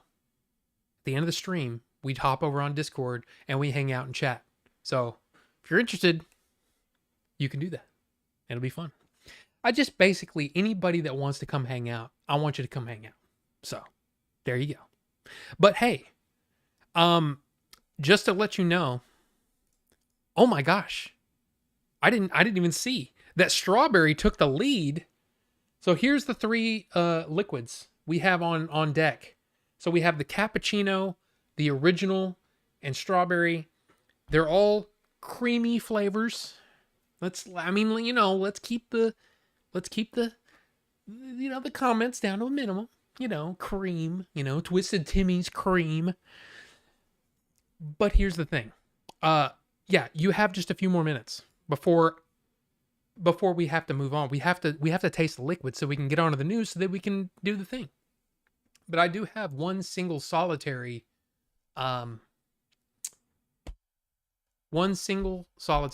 pickup this week. It's the only one I got this week, but it's a big one. You ready? Huh? So basically, when we're done showing this off, I'm going to end the poll. So if any last minute votes, you get them in now, because I got Kingdom of Heaven, Steelbook, 4K. I'm telling you, man, Ridley, I love this movie. If you have not seen the director's cut of Kingdom of Heaven, you need to try to watch it. In fact, I'm just going to say it. The digital copy right now is on sale over on iTunes. And what's great about that is you get both the theatrical and the director's cut with a ton of special features. So, of course, iTunes, it's one of those, the Movies Anywhere thing. If you have that, if you have Movies Anywhere, you can link your accounts, and then you can, some movies you can watch on multiple different services. I would highly recommend it. It's only $5 right now on iTunes. But here's the 4K. Let's open this bad boy up. I've been wanting to open this all week, but I've been waiting. I've been waiting to unwrap it for you guys, because you know how sometimes, you want to unwrap something and you can't, you got to wait, right? But then when you unwrap it, man, it just feels so good. Rob, you're talking dirty. So here we go. Look at how shiny. And then, ooh, and on the back. Okay. Now, also, one of the things I'm gonna have to figure this out. But I think what we're gonna have to do is we're gonna have to figure out, digital codes. I already own this, so I'm gonna have to give this away sometime. So we're gonna have to figure that out. How are we gonna do that? How do you think we should give away some digital codes? Because, here's the thing. Of course, I'm a big proponent of physical, but I think digital codes are kind of awesome and pretty convenient. And I'm not one of those that thinks that, digital codes, man, they can take those away anytime they want. That's true. But 99% of the time, you don't have anything to worry about. There's the inside. Of course, you got the director's cut on 4K. You got the director's cut on Blu-ray. Let me take these discs out so we can see the back. Oh, man, I hate these. Oh, I hate having to put my fingers on these discs. But man, Steelbook's look at that. That's beautiful. But this movie's so good. And this came out like a week or two before Revenge of the Sith, I think. And it just got decimated at the box office. But it also got really, really bad reviews. And it was because the studio, 20th Century Fox, made Ridley cut the movie down. And by cutting the movie down, you lose context. You lose whole characters are cut out of this movie. And man, with the full story, this movie is awesome.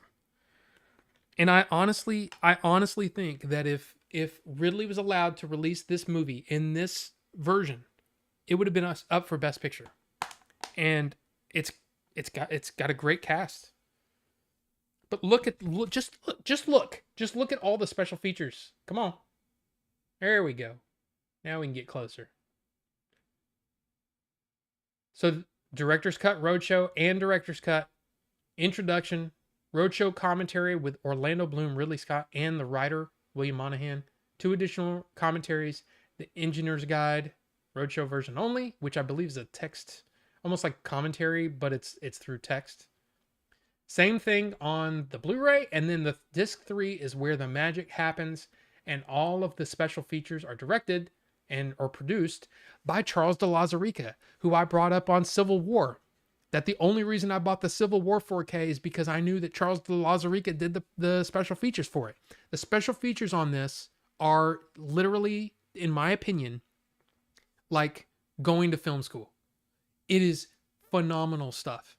So between this, the Alien set, and his original Blade Runner, the original Blade Runner set with was it Dangerous Days documentary that he did? Charles de Lauzirika is in the Hall of Fame to me. Like, he's one of my favorite people. Never met him. You don't see his face much, but he's one of my favorite people because he gives me behind the scenes stuff that's so great. I just love that stuff. So this is seriously one of the highest recommended things that I can say. Of course, the Steelbook is sold out right now. They've already said that they're going to make more. But this is my highest recommendation. Seriously.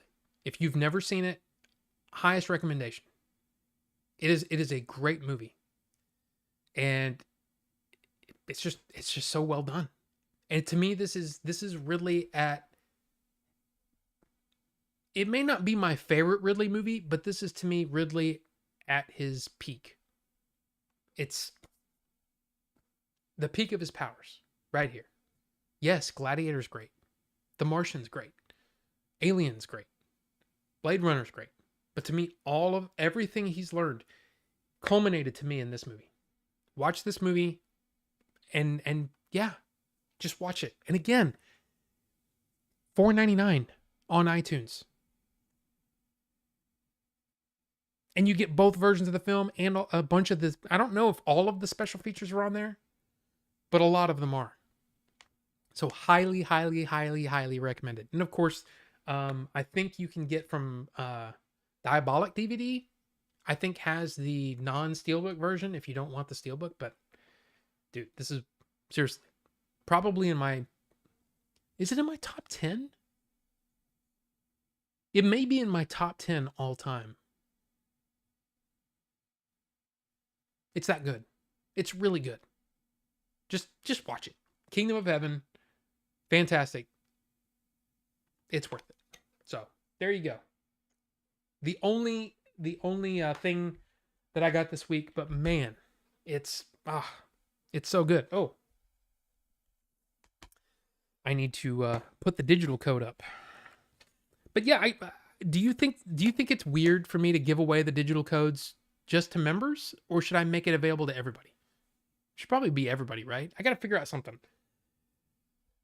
I got to come up with a fair way for you guys to get those. So, there you go. Anyway. Let's see. Fat break. No stuff, folks. No fapping. No fapping here. He has so many close movies for me. I still think 2001 is my favorite. Yeah, mine too. Full Metal Jacket is up there, still above The Shining. I agree with you. Most convoluted bio break speech ever. Huh? You might jump in, depends on how late you go. I mean, it's going to be late. Well, I mean, I'll go to 10. I think you're on the East Coast, right? So that would be 11 for you. But then, one night we stayed up. It was, I think it's like 2 a.m. One or two, I guess 2 a.m. for you. We stayed up to 1 a.m. here. It was late. It's late. I've been losing sleep on Tuesdays because of it. Totally worth it. Aside from making Shozama like me even less. Rufus, I'm sure that's not the case. And again, you don't have to go, but it is fun. I don't have mine yet, but I have a mighty need. You don't think you've ever seen the director's cuts? Oh, okay. So the difference between the director's cut and the roadshow cut, the biggest difference between the two is that it starts out with a, sort of a, like a, what do they call it? Interacty, the intro music, and then there's an intermission. And they did that for theaters, but that's what the roadshow cut is. As far as I'm aware, that's the only difference between the director's cut and the roadshow cut. But It's phenomenal. I enjoy the movie even with some of its historical flaws, but I wonder if the director cut. Oh, there's so many. Seriously, the difference is what? Almost an hour. It's almost an hour longer. And what's weird is it doesn't feel that long. It's one of those movies where you're like, well, Roger Ebert said it best. He said, no good movie is too long and no bad movie is too short. Right? Works. I mean, I think that works pretty well. For me, this is a movie that's so good, it flies by. Lawrence of Arabia is another movie that I can't believe is as long as it is. That's just the way it is. Best mustache. Oh, boy. Make a list of all who wants it, then do one of those spinner things to see who wins it. I mean, yeah, we could do that. Do old codes like ultraviolet codes still work? Sometimes. Sometimes they do, sometimes they don't. It depends on what studio did it. Like I know for the longest time, there were movies that I had that I was like, I don't think I ever got the digital code for this. And I'm like, oh, expired 2 years ago. And then I put the code in and it worked. But then Warner started doing that where, you know, a lot of their codes wouldn't work. That like the expiration dates were final. And so a lot of I bought the Mad Max collection, which was the first 4, and none of the digital codes worked after I bought it. But I also bought it really cheap. Like it was a really, really cheap sale for that. But it was like 6 months after the codes were to expire. So it just depends, man. Just depends. I'll take the physical copy giveaway. No, thank you, Shazam. Digital codes, yes. Physical copies, no. Rob, stop getting me excited for this. I'm still waiting for my copy. I'm sorry, Pixel, but obviously I haven't put it in yet. And it'll be a while because there's a healthy selection of movies just sitting right there that I still need to watch. I'm still in the middle of season 3 of Star Trek. So it's going to be a while before I watch this. But yeah. I'll have to watch it. Sweet cover. Blade Runner's my favorite, then Alien. And like I said, I just think that there's so many things that work really, really well. And I've never thought that Ridley is as interested in telling a story as far as he's more interested in giving you a feeling. And getting the feeling of a place across, or getting the feeling of when it comes to, his sci-fi stuff, it's making you feel something. It's less concerned about telling the story, because a lot of Ridley's stories are kind of thin, and they don't quite come together. But then you remember he's made movies like, you go, oh, well, I didn't like this movie I didn't like this movie that he made. But then you remember he made Thelma and Louise. Then you remember that he made A Good Year. Then you remember that he made Matchstick Men. And you're like, oh, he's done so many different movies in so many different genres. And all of them are good to great, in my opinion. Now, there's a couple in the 80s that I'm not a huge fan of. Like, there's one movie called Someone to Watch Over Me. Not a big fan of that movie. I'm not a big fan of Black Rain. Black Rain, I think, is man, that movie goes off the rails in the third act, in my opinion. I was in, but then it got nuts, and it kind of was like that. How did that happen? How did that doesn't make any sense. But as far as a feeling goes, man, there's almost nobody better at building a world, right? And I also love his attitude. You watch interviews with him. I love Ridley. But then one of the other things that makes me appreciate him so much is the fact that most of his movies have absolutely fantastic behind the scenes featurettes on how he made the movie. And I so appreciate that, from production design and costume design, the way that he shoots, the way that, I mean, everything comes together. There was a Body of Lies, which is, you know, Leonardo DiCaprio, Russell Crowe. I don't know if you remember that movie.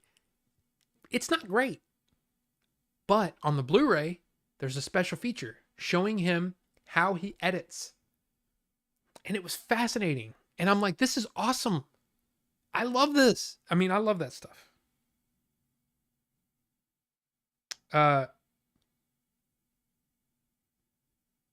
So yeah, it's my dad was texting me. I got to answer my dad.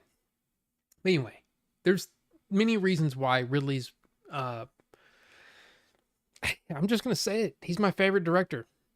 And it's part of it is his talent, but part of it is his willingness to share.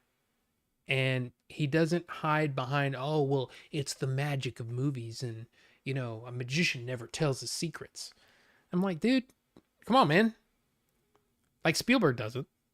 Spielberg doesn't do commentaries. Spielberg doesn't do lengthy behind the scenes documentaries and stuff. It's kind of annoying because I know that, you know, if he could see it from Ridley's point of view, he could probably put some killer documentaries together, but he doesn't. And it's frustrating for me, even though I think, you'd have to really, man, that would be actually an interesting head to head, you know, Steven Spielberg's best movie to Ridley's best movie. You know, Ridley still hasn't won Best Director. He's won Best Picture, but he hasn't won Best Director. Spielberg's won Best Director. It's interesting. But they both love genre filmmaking, you know? But at the same time, who's the most successful? I don't even know if it matters. They almost feel like two separate trajectories. I don't know.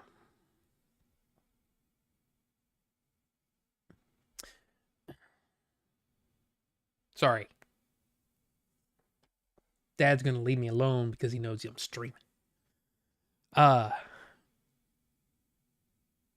Most convoluted bio break speech ever is what you said before you went pee. Oh, gotcha. Well, there you go. I don't try to be obtuse, I swear. I know, but I mean, you know, if a couple of minutes pass, I don't remember what we were talking about sometimes. So. Staying up late for Chad is totes worth it. I don't have to work till 9 a.m. anyway since I made the schedule like that. And Rufus works till 10. Or starts at 10. I actually have to get up early tomorrow because the sprinkler system guy is coming. Excuse me. But luckily, I can just turn this off and then go to bed, you know. So. I think I'm done with the cinema for the time being. Mission Impossible was the last straw. So shit. Really, Leon? See, I enjoyed it. There's a lot of good movies coming, man. A lot of good movies. I shouldn't say that. A lot of movies I'm excited to see. Like I'm seeing Phoenician Scheme and what's the other one? Ballerina. I'm seeing those Thursday. And then next week I got 2 more movies. How to Train Your Dragon and Life of Chuck. There's a lot of movies coming, man. A lot of movies. I love it. Modern cinema is trash. I've been watching some flicks I missed from around 2010 on YouTube Premium and having a blast, and I hate new movies. Well, I mean, see, that's the thing, Rufus. I think a lot of people, they look at, you know, the big popular movies, you know, the big, you know, Lilo and Stitch, you know, or whatever, and they go, yeah, these movies suck. But there are some great movies out there. Like, I think Life of Chuck is going to be one of those movies where it's really going to be an interesting barometer on what people think about life in general. I think it's going to be an interesting movie, and I'm very, very excited. Wes Anderson can suck a bag of dicks. Okay, well, some people like him and some people don't. I mean, hey, you know, he's very hit or miss for me. But that doesn't stop me from wanting that badass Criterion set. Like I love Rushmore, but I don't like Bottle Rocket. I love Grand Budapest Hotel and Moonrise Kingdom, but I didn't really care for what was the other one that I saw Royal Tenenbaums. I love that one. But there was a couple in there that I was kind of like, meh. So, Ito Ramos, what is going on? Random streamer and more good-looking YouTube mods ever. Hey. I heard Kubrick didn't do interviews either. No, he really didn't. But it's in this day and age, I'm talking about like the age of DVD. You know, when DVD started in 96, right? 96, 97. And then, you know, there were people that embraced the technology, and then people that were like, no, movies are art, and I want to preserve my art. And it's kind of like, okay, cool, but I really appreciated when a director would open up and say, hey, this is everything that happened, and hey, man, this really didn't work this day. And then we turn around. See, that's the thing about Ridley. A Ridley commentary, he doesn't pull punches. If something didn't work out, he'll tell you about it. And it's awesome to hear. And I love to hear not just all the great things that happen, but the struggle to make things happen, right? Because to me, that's what movie making is. It's problem solving. And it's like, okay, this didn't work. Now, how are we going to make this work for this scene or whatever, this shot? How are we going to make this work? And I love that. I love that Ridley will give you that peek behind the scenes. I think it's awesome. And it shows that, yes, movie making is hard. But if you put your mind to it, you can do the same thing. Anybody can do this. You just have to put in the time and effort to learn how to do it. I don't know. I love that. I think that's cool. My favorite Kubrick flick was The Moon Landing or Clockwork Red Yellow. Yeah, I would I say don't like the way he frames shots. And then Leon said, he reminds me of David Lynch, weird for the sake of being weird, and it's all the same crap. I mean, I can see that. Life Aquatic, Rufus, that was it. Where it was kind of like, it was okay. I wasn't a big fan of Life Aquatic.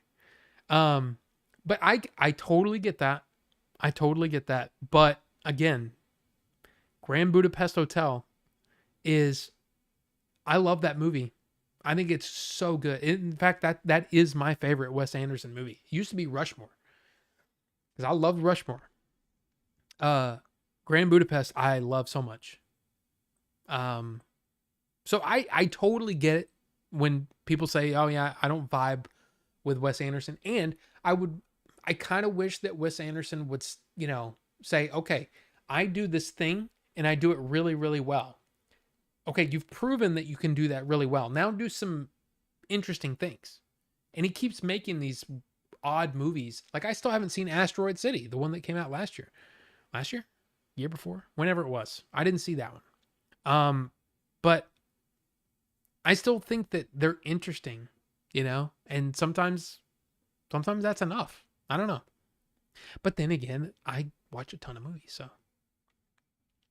Ballerina and Phoenician Scheme are on my list of watches next week. Yeah, I'm excited. I'm excited for them. I like Fantastic Mr. Fox. That's one I haven't seen. As a big Lynch fan, honestly, Leon, that's fair.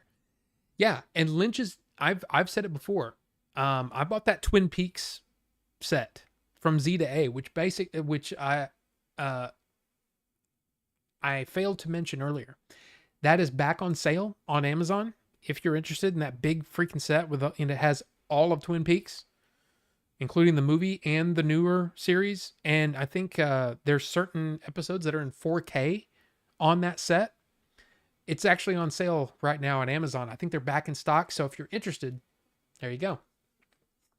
But yeah, I totally get that. I've said it for years that David Lynch has been somebody that I've always respected, but I've never really vibed with.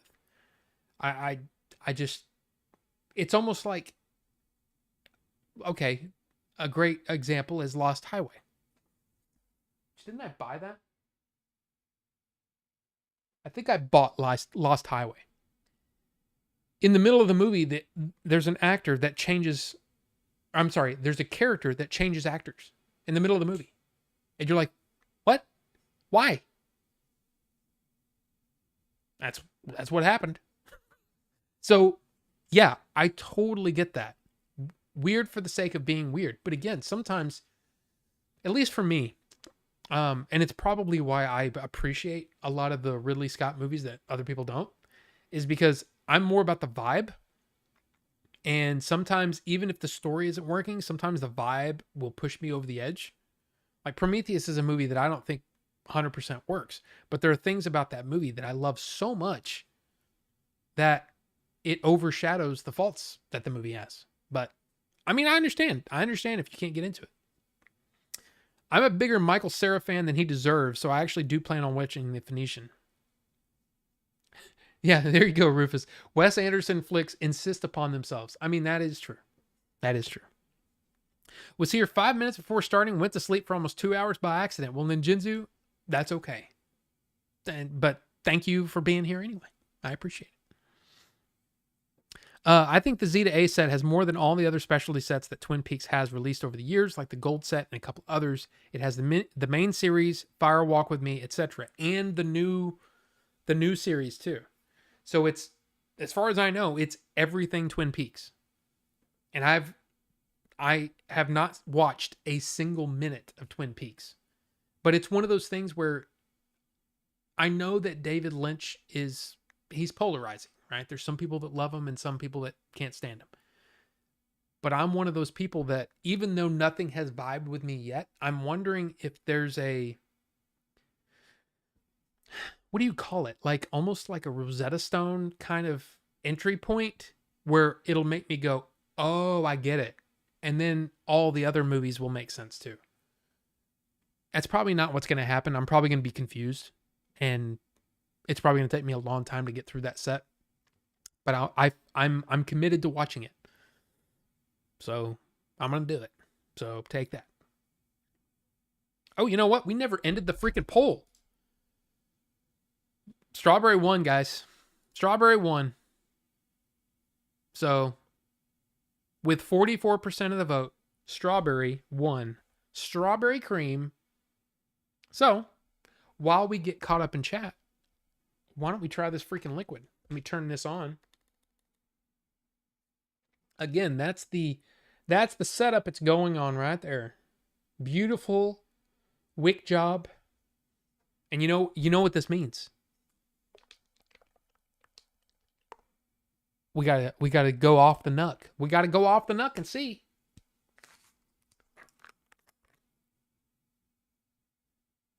Okay, that smells absolutely amazing.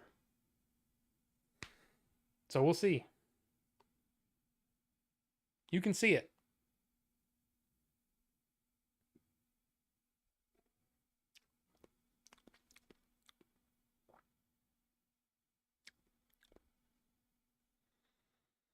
Okay. Oh, I should do this on camera, huh? So yeah, wet that side. Let that soak in a little bit. Then wet this side.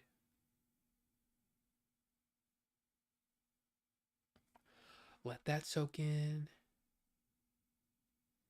Gosh, it smells so good. Holy crap.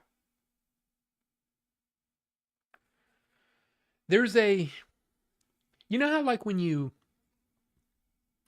like a vanilla custard, like if you've had a real vanilla custard, there's an eggy component to it. And when it comes to a vape, it can be off-putting. That sort of almost eggy, it's almost like off in the background, but you can still kind of taste it. You know what I mean? Like eggnog in a way. It can be good and it can be overpowering. This does not taste overpowering, or at least, or smell overpowering. It just smells great. It smells like literally strawberries and cream, which is a good thing. But like I said, a lot of these companies out there, they tend to do this freaking thing where they put too much of that flavoring in there, and it makes it taste odd. I screwed this up. Okay, there we go.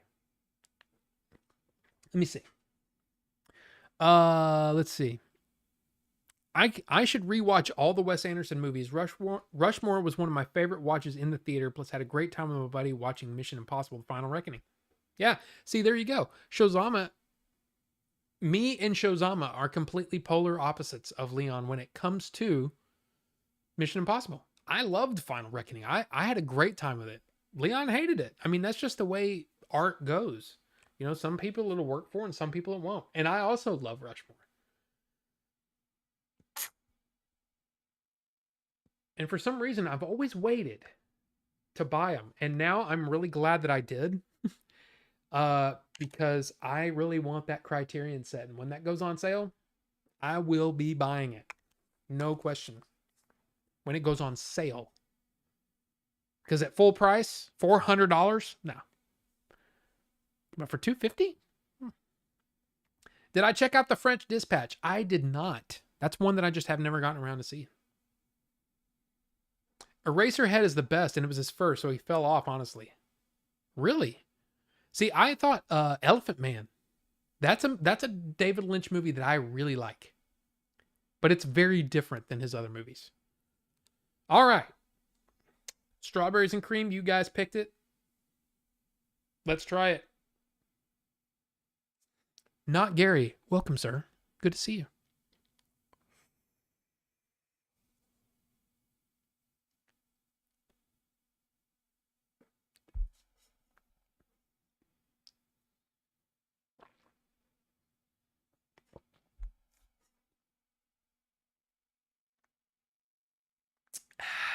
Okay. I'm just gonna say the first toot, the first draw, great. But let's try it. Let's try it again.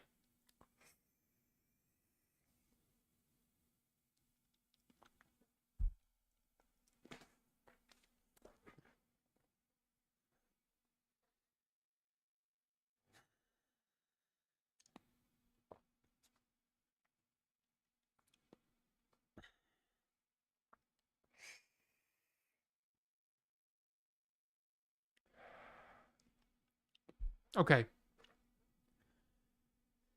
So as I said before, when you try a liquid on a rebuildable for the first time, sometimes it can be really, really good. And then when you finish a tank and you fill it up again, the flavor is lessened and it can taste not as good. As of right now, I will say that I've had countless, absolute, so many strawberry cream flavors in my vaping. I've been vaping since 2013. Strawberries and cream is something that, for whatever reason, it's always been my jam. I've always liked it. There was a company called One Hit Wonder, and One Hit Wonder made I think it was just called, wait, what was it called? I think it was just strawberry milk. It was a, let's see, now I want to see. I can't bring up the One Hit Wonder. Oh, it was called The Man. It was just called The Man. Yeah. And this was back in like 2016, 2015, 2016. One Hit Wonder's The Man was it was, I vaped so much of it. So much of it. I mean, I bought so many bottles of it. But then they changed their recipe. And their recipe, it made it taste awful and fake. And part of it is because they stopped using the, what is it, diacetyl flavoring, which is technically diacetyl is the component of these vanilla flavorings that gave it a buttery thing, which is also the component that, you know, if inhaled in crazy amounts, could cause popcorn lung.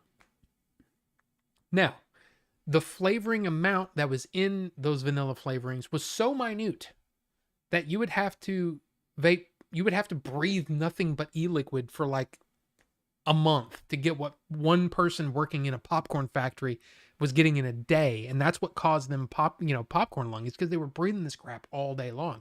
This butter flavoring, right? There was such a small trace amount in these e-liquids, but because the e-liquid community was trying to make sure that they were following the laws and being as safe as possible, they got rid of diacetyl flavoring. But the problem is the e-liquids just didn't taste as good.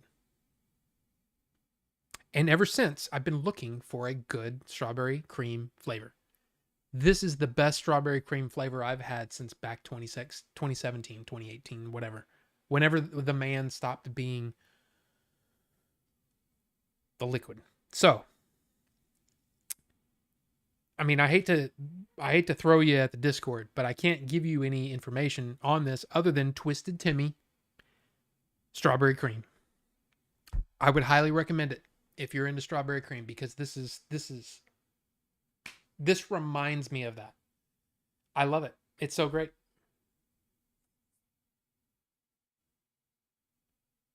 %. It's great. It's great. It's freaking great. Okay?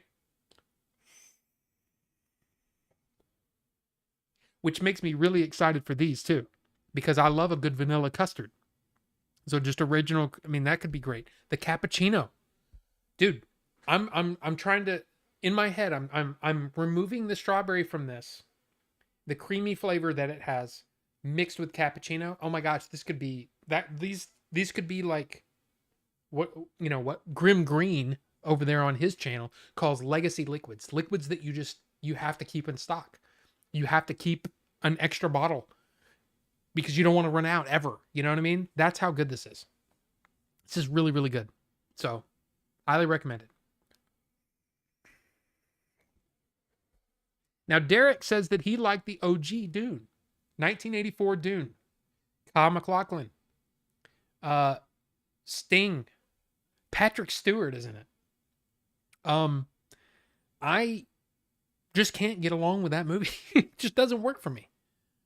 But I have the Big Bad Crazy special edition of it because it's one of those movies that I always wanted to know more about. Even if I don't, I still respect it, even though I don't love it. And that's a weird thing about me. Even movies I don't like, movies that other people love, I want to know why. You know, like what is it about that movie that you love? And I love learning about movies, no matter how big or small. That The Last Video Store, the first movie that we watched, on our member watch along thing. Not 100% for me. You kidding? That's not 100% for me. But guess what? I enjoyed watching it and seeing how they were doing stuff. It was fun to watch. I mean, and that's really, sometimes that's all you need, right? Now, for me personally, just saying, I would rather watch a classic movie that I have never seen. A movie that was a trendsetter for years. I'd rather watch, the movie history, Like there are some movies that are made simply to entertain, and that's great. But the movies that I typically choose to watch are the ones that, they did something. But anyway. The Lady in the Radiator leaves free rent in my head forever. I'm guessing that's from Eraserhead. Lynch is also someone I try to pick up on physical. You see, like Mulholland Drive. That is a movie that I saw in the theater. There was a lot of hype around that movie when the trailer was released, and everyone was, oh, David Lynch, oh my God. And I said, okay. So we went and watched it. And I came out of that theater going, I don't get it. Like, I still don't get it. But you know what? That's still one that I want to pick up on the Criterion Collection. It's weird. It's weird. I'm like that. So, Judd Apatow and Richard Linklater are my favorite living movie makers. There you go. I mean, freaking, dude. Dazed and Confused? The Before trilogy? Come on. It's good stuff, man.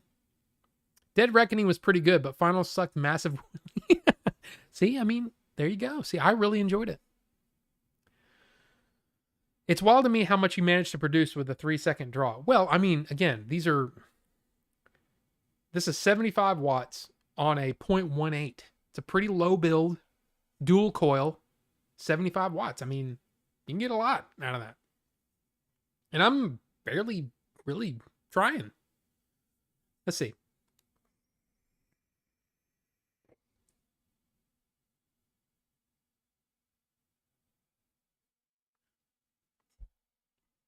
Yeah. The first toot. Yes. That's also a grim green term. I'm not gonna take credit for that. But yeah, that one hit wonder, man. I loved it so much. And at the time, you could only buy it. It was a big freaking bottle.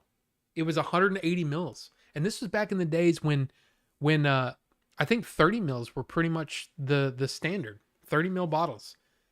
And it was really kind of before the cloud chucking and stuff really started catching on. But I was buying 180 mil bottles of that stuff.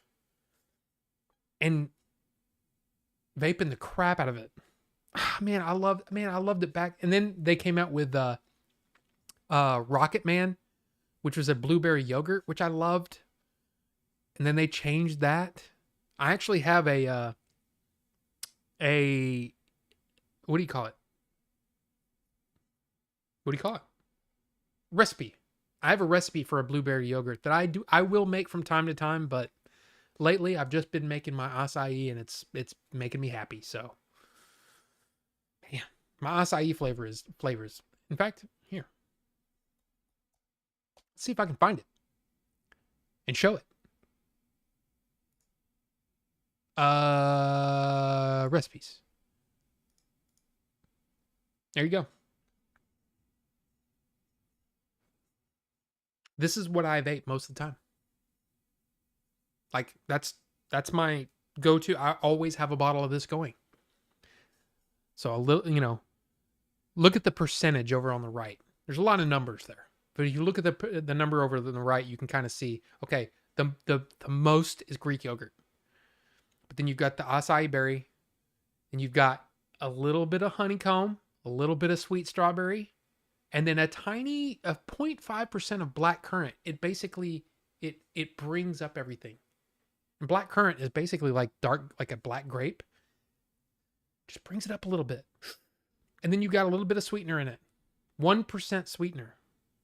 3% nicotine. There you go. So if anybody's curious, there you go. There's my recipe. That's most of the time, that's what I got. So there you go. Yeah, the popcorn lung stuff is, you literally have to be working in a factory on fire with diacetyl. I mean, it's yeah, you really have to go crazy. Well, I say go crazy. The thing is there's more diacetyl in every cigarette than has ever been in a vape. And how many smokers have you heard that have gotten popcorn lung? 0. So the trace amount that was in vapes is not even a big deal, but the vaping industry course corrected to try to get ahead of it. It still didn't work. People still bring it up like it's just, I don't know. Your mod looks like an Apple product? Does it? I do. Look, I love this is like a leather, but it's like a fake carbon fiber look to it. I really enjoy that. I just like it. I like it. And it's matchy and all that kind of stuff. I like it.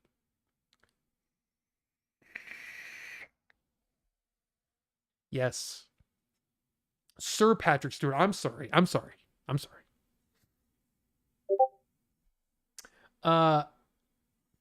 thought it was due to the moisture being introduced to the lungs. Nope. As the main components of e-liquid is propylene glycol and vegetable glycerin, which is the same stuff we use for haze fluid. Yes, but again, vegetable glycerin it's 70% vegetable. Mine is 70% vegetable glycerin, which they use in, I mean, do they give warnings when you go to a freaking, what do you call it?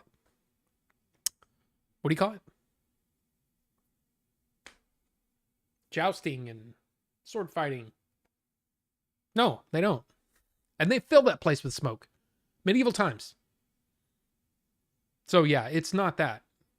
The popcorn lung comes from diacetyl. Trust me, that's where it comes from. There's propylene glycol is in, it's a flavor carrier, but it's also it's a stabilizer. It's used in, now see, here's the funny thing is that they say they use some of the same stuff that goes in antifreeze. Yeah, propylene glycol is used in antifreeze, but it's also used in inhalers for asthma.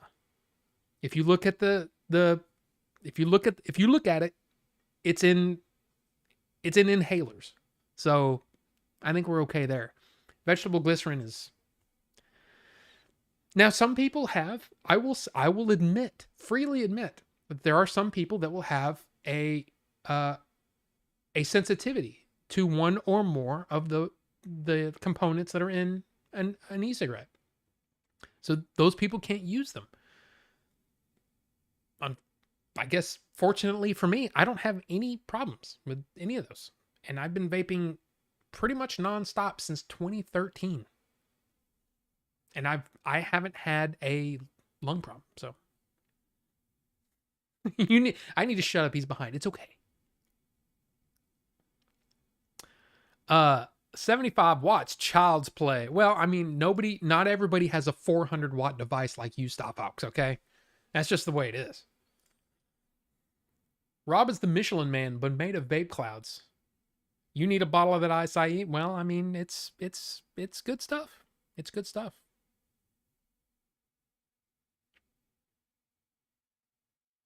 Copied the recipe, trying not to be obtuse. Dude, take it. I mean, I don't have it public on ELR, but I mean, I'm not going to make it commercially. So yeah, feel free and tweak to your heart's content.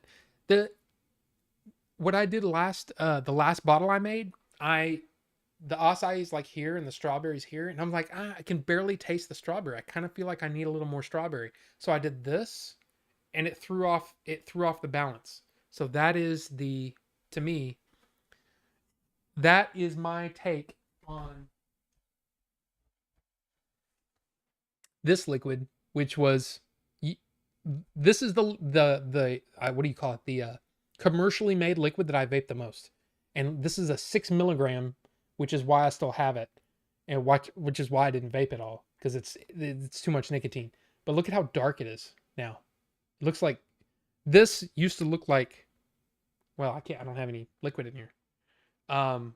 This was a very, very light liquid, but over time it gets dark. And this probably, let's see, expired 2020. So this expired almost 5 years ago. But all that really happens is that it gets dark and the nicotine kind of oxidizes and it makes it taste peppery. That's really it. But I still have it. I don't know. It is public now. I posted it to Discord. Yeah, do it. PG, VG, and candy flavoring are all food safe ingredients, and I have over a decade of vaping, and I feel like a non-smoker again. Yeah. In fact, my own doctor listened to my lungs and couldn't tell I was a smoker, or I used to be a smoker.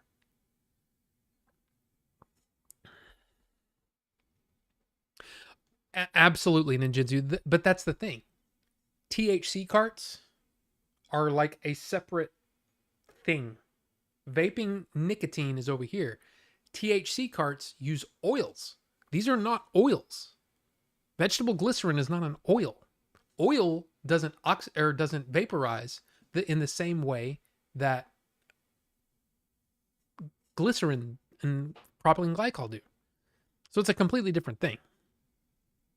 And yes, you're absolutely right, Ninjitsu. Vitamin E acetate is what they were using in those little cartomizers. And there were companies that were taking actual products being manufactured and making it cheaper for them because they were saving some of that liquid and they were cutting it with vitamin E acetate. And that's what caused all the hospitalizations. And then, of course, the US government is like, oh my gosh, see how bad vaping is? And it's like, that's not vaping. THC is different than nicotine-based e-liquids. They're just different. But I'm over here vaping and still smoking cigs. I'm a dum-dum. There's nothing wrong with that, but you will get the full benefit of being a non-smoker, meaning you can taste things, you can smell things, you can, because the smoking just kills all that, and it's kind of sucks. But anyway, I'm going to take one more little toot on my strawberry cream, and then we're going to move on with the show. Because we got this to talk about. Where's it at? Is it this? Yeah, we got this to talk about. What do you guys think about all the freaking gaming stuff happening this week?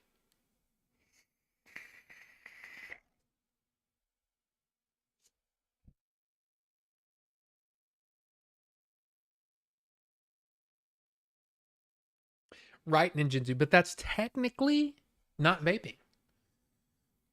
I mean, it's vaping a nicotine-based e-liquid versus vaping a THC oil. Those are, I mean, they're pretty much the same. The technology is the same at the beginning, but then the actual vaporization is completely different. But yeah, man, State of Play happens tomorrow. So all the gaming madness starts tomorrow. So it'll be interesting to see how this works. And this is going to be what? Let's see, 4:00 p.m. Central. But then, yeah, tomorrow this happens. Then right after that, we have the Switch 2 release at midnight, right? On Thursday, basically. The Switch 2. And then on Friday, freaking Summer Game Fest. So like I said, I absolutely do not envy any of those gaming YouTuber guys, other than the fact that they're going to get a ton of views. But other than that, it's going to be a lot of work. And I just, man, it's going to be rough. Now, what's interesting is that it seems like June is really, really heavily loaded for gaming and for movies. But at least for movies, I get a week break between, you know what I mean? Like it is still a lot, but it's the amount is, strewn out over like a month instead of in 3 days. So just with those three things, with that, with the Switch 2, with State of Play, I mean, it is going to be crazy busy, guys. So if you're into the video games, hey, it's going to be fun. It's going to be really, really fun. So yeah, Nintendo Directs and Nintendo Treehouse are still my favorite ones. They just have a good mood and are fun to watch. They are, but they also skew very,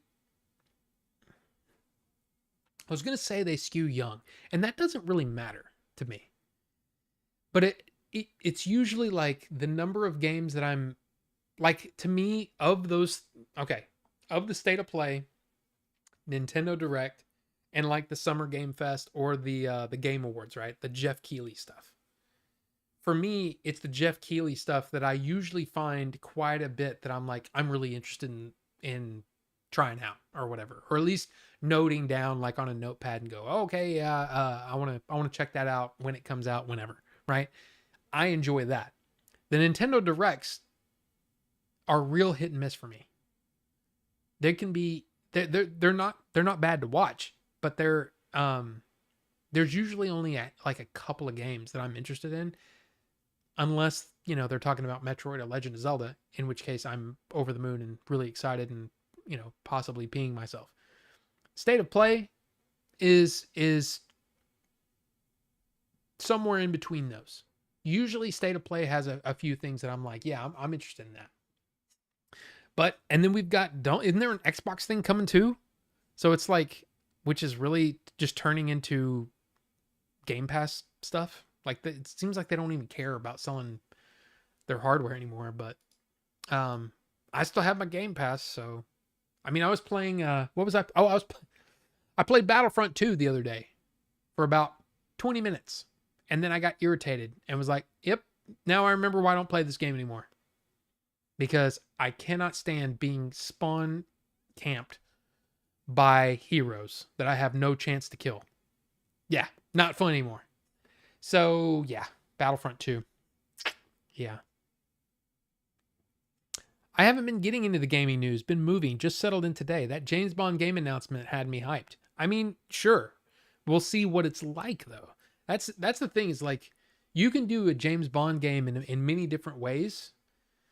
Like, GoldenEye was, you know, I think most people would consider GoldenEye to be the gold standard, but it's kind of an arcadey, you know, fun game, but it has a multiplayer element that's fun and all that kind of stuff.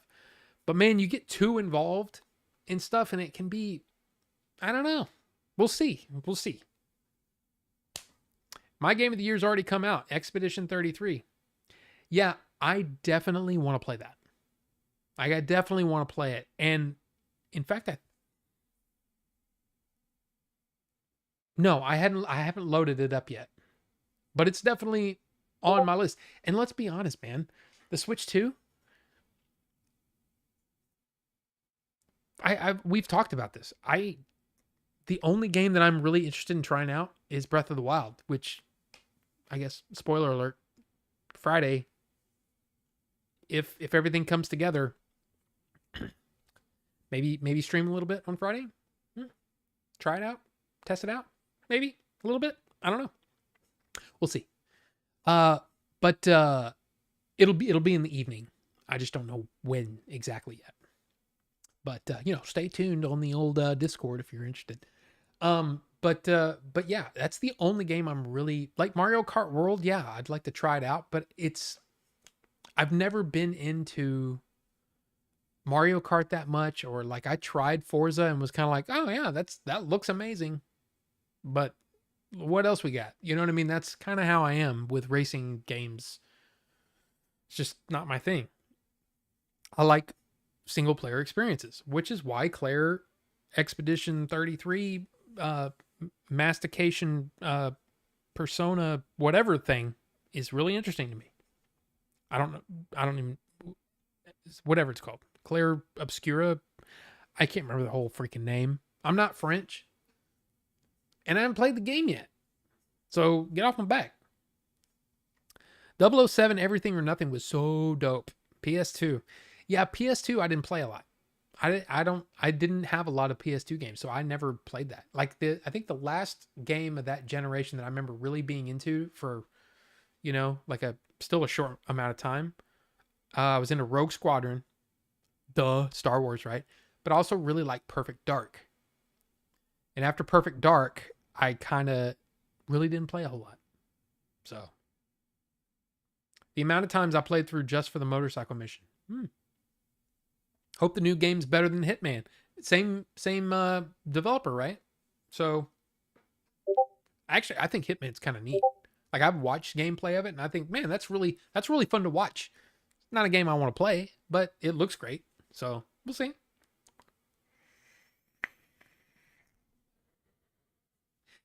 Yeah, Ninjutsu.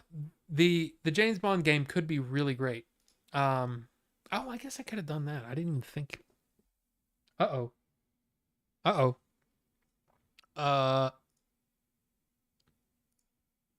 Hold on. Hold, please.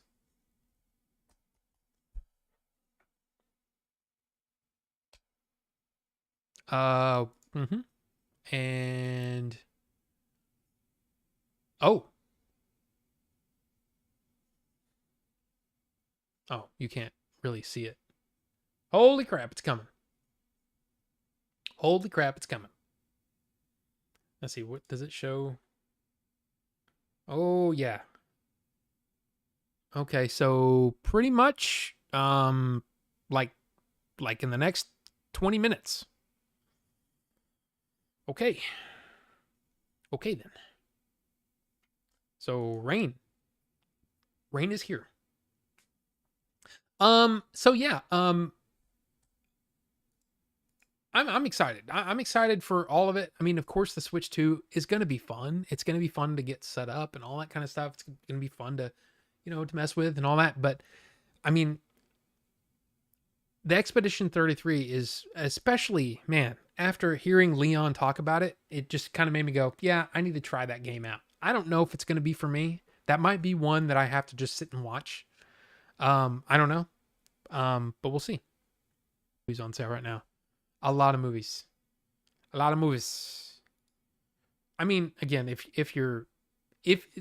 the best way to do it is to figure out, okay, I've got my Vudu or my Fandango account, I've got my Amazon account, I've got my Google Play account, I've got, my iTunes account. All of those can be merged and with Movies Anywhere. And if you have that, then almost any place that you can buy a digital movie, you can link to Movies Anywhere. And in most cases, not all cases, but in most cases, they can be watched on any of the service, whatever service you prefer. But yeah, there's a ton of movies right now that are on sale.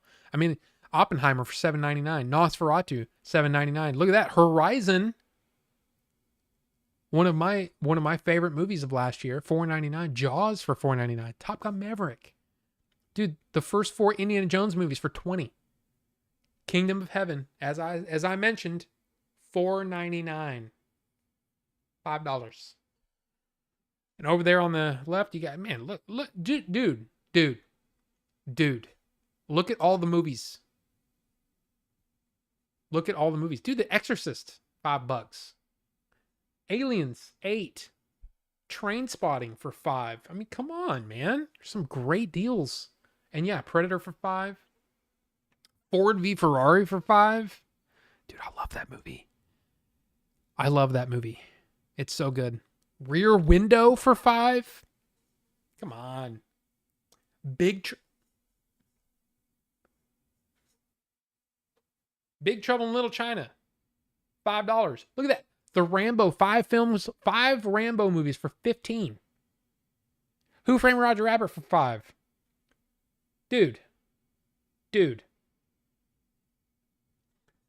Bruce Lee, 5 movies for $20. Come on, man. Do The Thing for $8. The Mask for $5. Dude, come on. I mean, I know, I get it. If you're not into digital, I understand it. I totally get it. But man, if you're just wanting to watch a movie, it's pretty good. It's pretty good.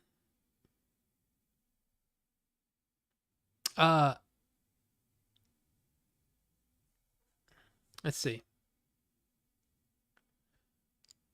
Posted some of my recent pickups since I did Movie May and General Movie Chat. Today? Just now? Wait. Oh yeah, you did.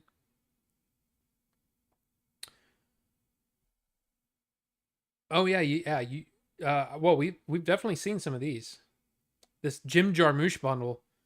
I mean, honestly, the only 2 I've seen are Ghost Dog and Dead Man.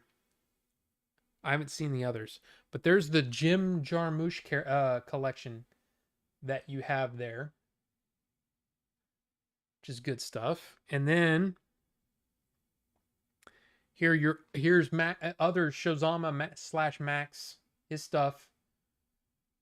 A couple of Wong Kar-wai flicks, Oxbow Incident, Jury Duty, Winnie the Pooh, Sword in the Stone. Sword in the Stone is great. Kick-Ass 2, Karate Kid, The Samurai. I watched that recently. What a movie. Basquiat. That's the Jim Jarmusch collection. Lady Vanishes, great movie. Moonrise Kingdom, amazing. The Red Shoes, a classic. How was it? Did you watch Dirty Angels yet? It's Ava Green. Was it any good? I don't know if you watched it yet. I heard about that recently and I was like, I kind of want to see that. But yeah, great movies, man. Great movies. Most not a movie guy on a movie channel. I ran to the store and missed the gaming part. You son of a... Well, I mean, I didn't talk about much other than, we were talking about Expedition 33 and then talking about how I'm really more looking forward to playing that than I am playing the new Switch 2. But again, the Switch 2 is not really for me. I mean, it is. It's for us. And I will, almost certainly be playing the Switch 2 more than my wife will. But the reason we bought it, the reason we pre-ordered it is because she wanted Mario Kart World and she wants to be able to play with her, with her mom and her sister and niece, which is understandable. Understandable. Don't care much for 2 of the Bruce Lee collection. Don't you throw those dude darts at me, Pixel. I'll do what I want. It's America. And in America, we do what we want. If we want to say dude 12 times in a row, we'll do it. We'll do it.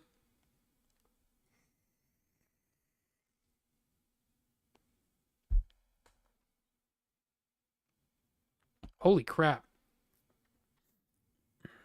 Yeah, Who Framed Roger Rabbit? A great Kathleen Kennedy piece, that one. For sure. Amblin saved the day and we got Roger and it will never happen again. What a masterpiece. Yeah, man. This is not Minecraft, Vinny.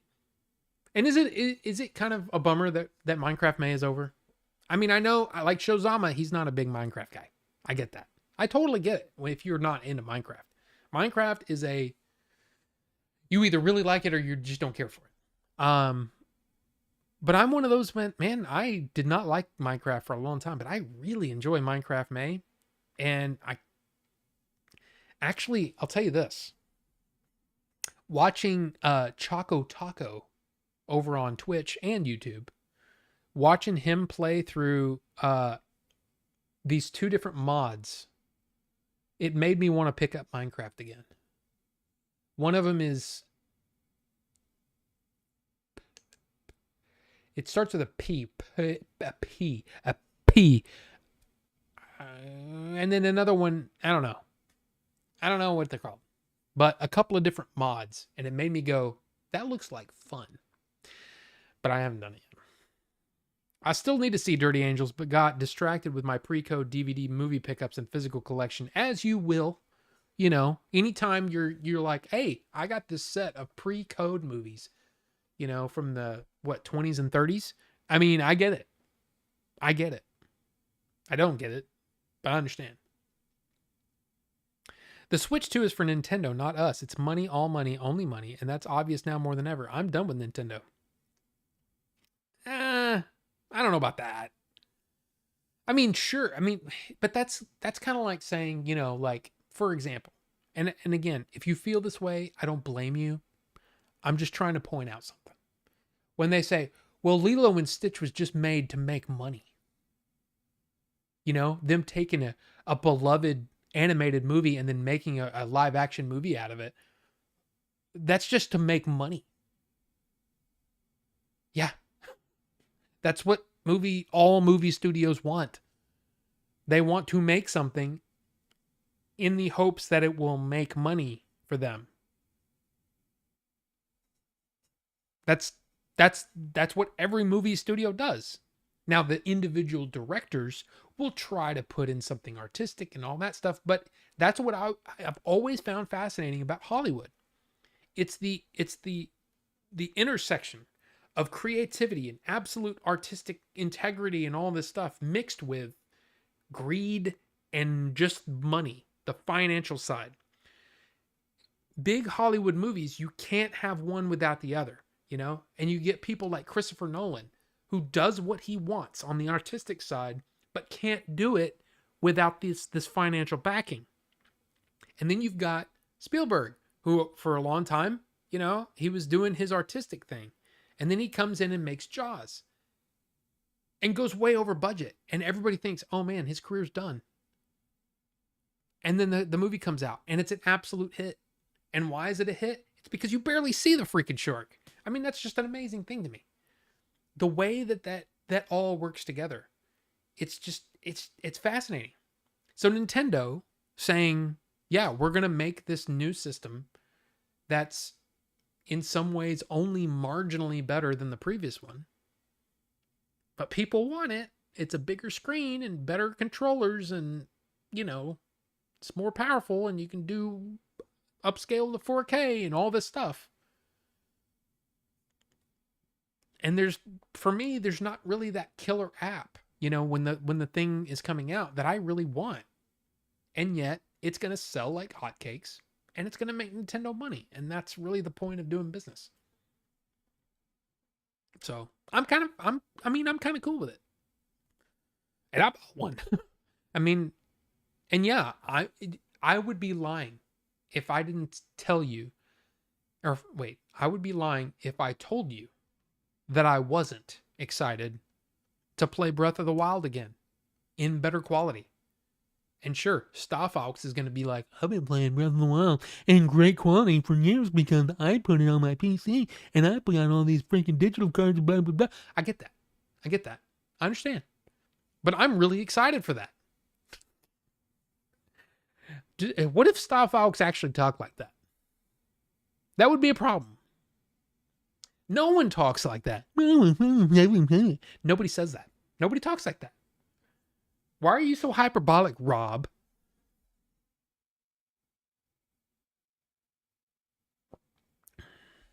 Out of those 5 Bruce Lee movies, one is Game of Death and the other is a documentary. Oh, yeah, Game of Death is... I mean, I get it. Like, I get why people like it because, of course, it's the iconic yellow suit. He fights Kareem Abdul-Jabbar. But a lot of that movie's not even him. So it's kind of like, mind crap. I think those are fighting words.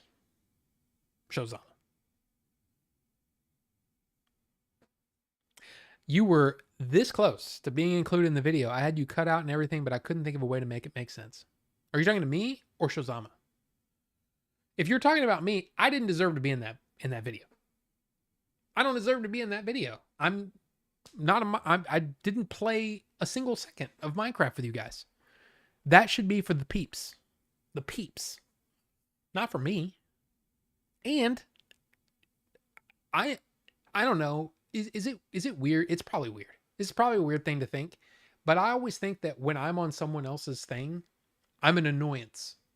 And maybe Rufus can relate, you know, because he keeps talking about how, hey, tell me to shut up if I've... No, dude. It's no big deal. But like for me, when I'm in Game Dave stream, I'm always like, I don't want to piss anybody off. Because I mean, I'm just that guy. I don't want to intrude. And I don't want any attention.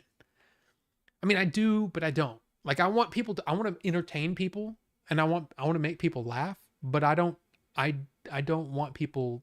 I usually am not like, hey, I do the Order 42 show. Come visit me and hit like and subscribe. I don't do that. It's not my channel. So it feels weird. Anyway. They literally hinder gaming by trying to stop games they feel have stolen from them. If you stifle creativity, you can F right off. Well, here's the thing though.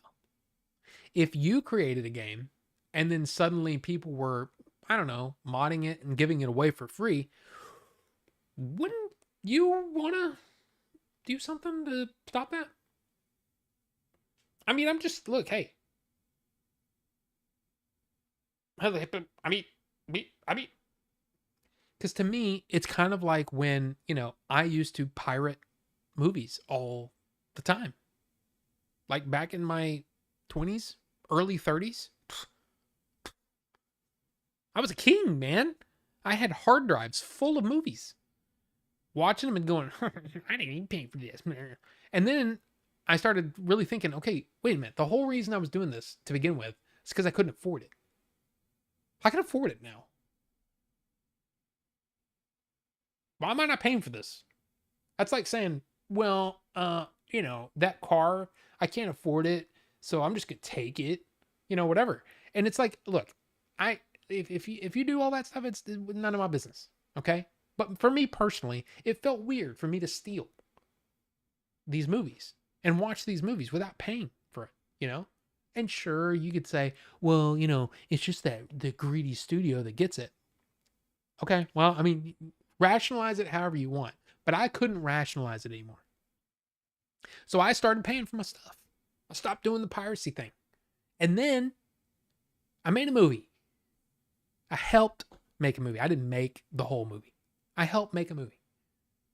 And when I can tell that, hey, I worked really hard on it.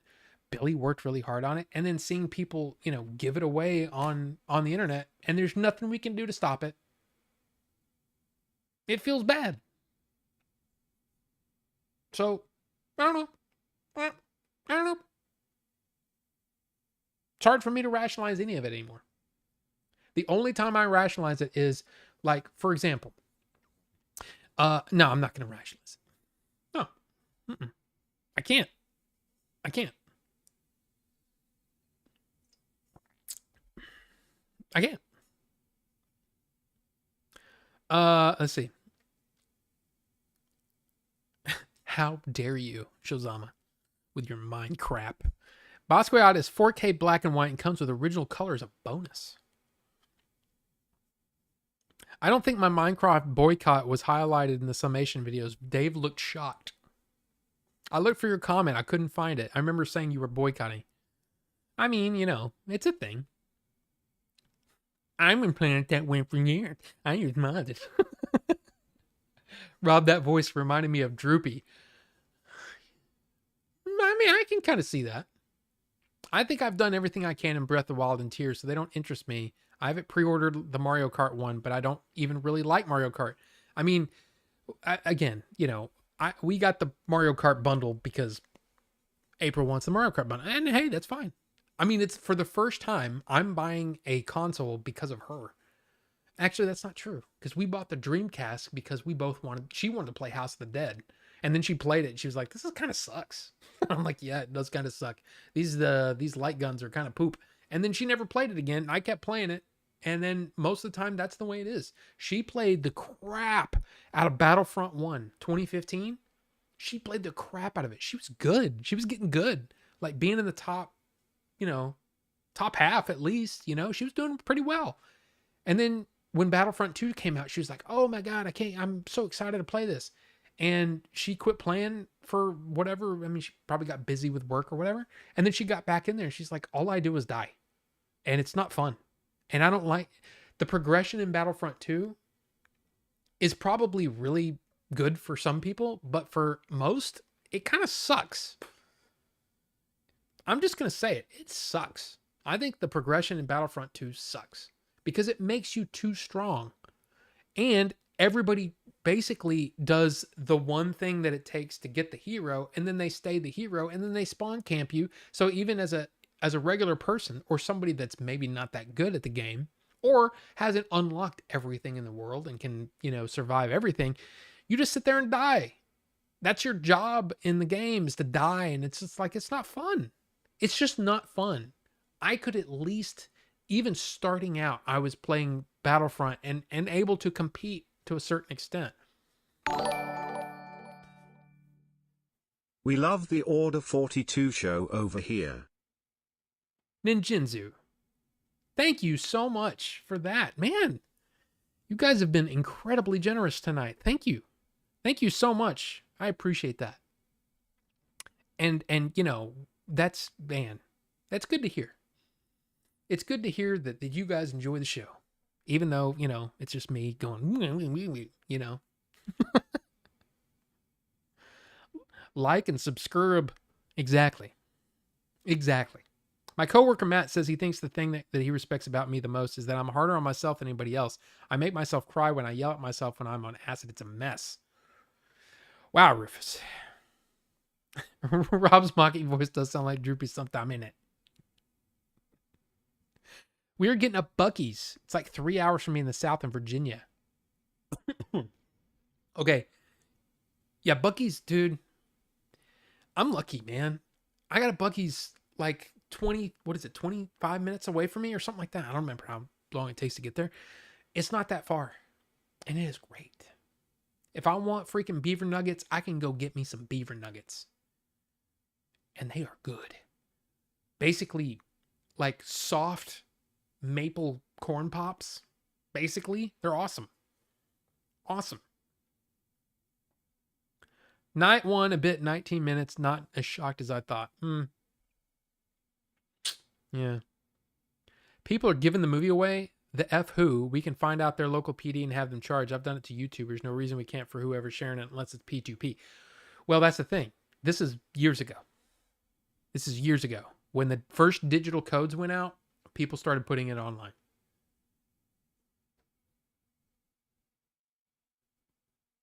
That's just the way it happened. And here's the thing. This is not a new thing. This happens with almost every single independent film ever because people feel like what? The whole class erupts at the same time They feel like they deserve it. They feel entitled to it. Entertainment should be free for everyone. The problem is, yeah, okay. But the problem is, some people make this much off of the few things that are being sold. And if you're taking that away and making it available to everybody, we don't even make that much.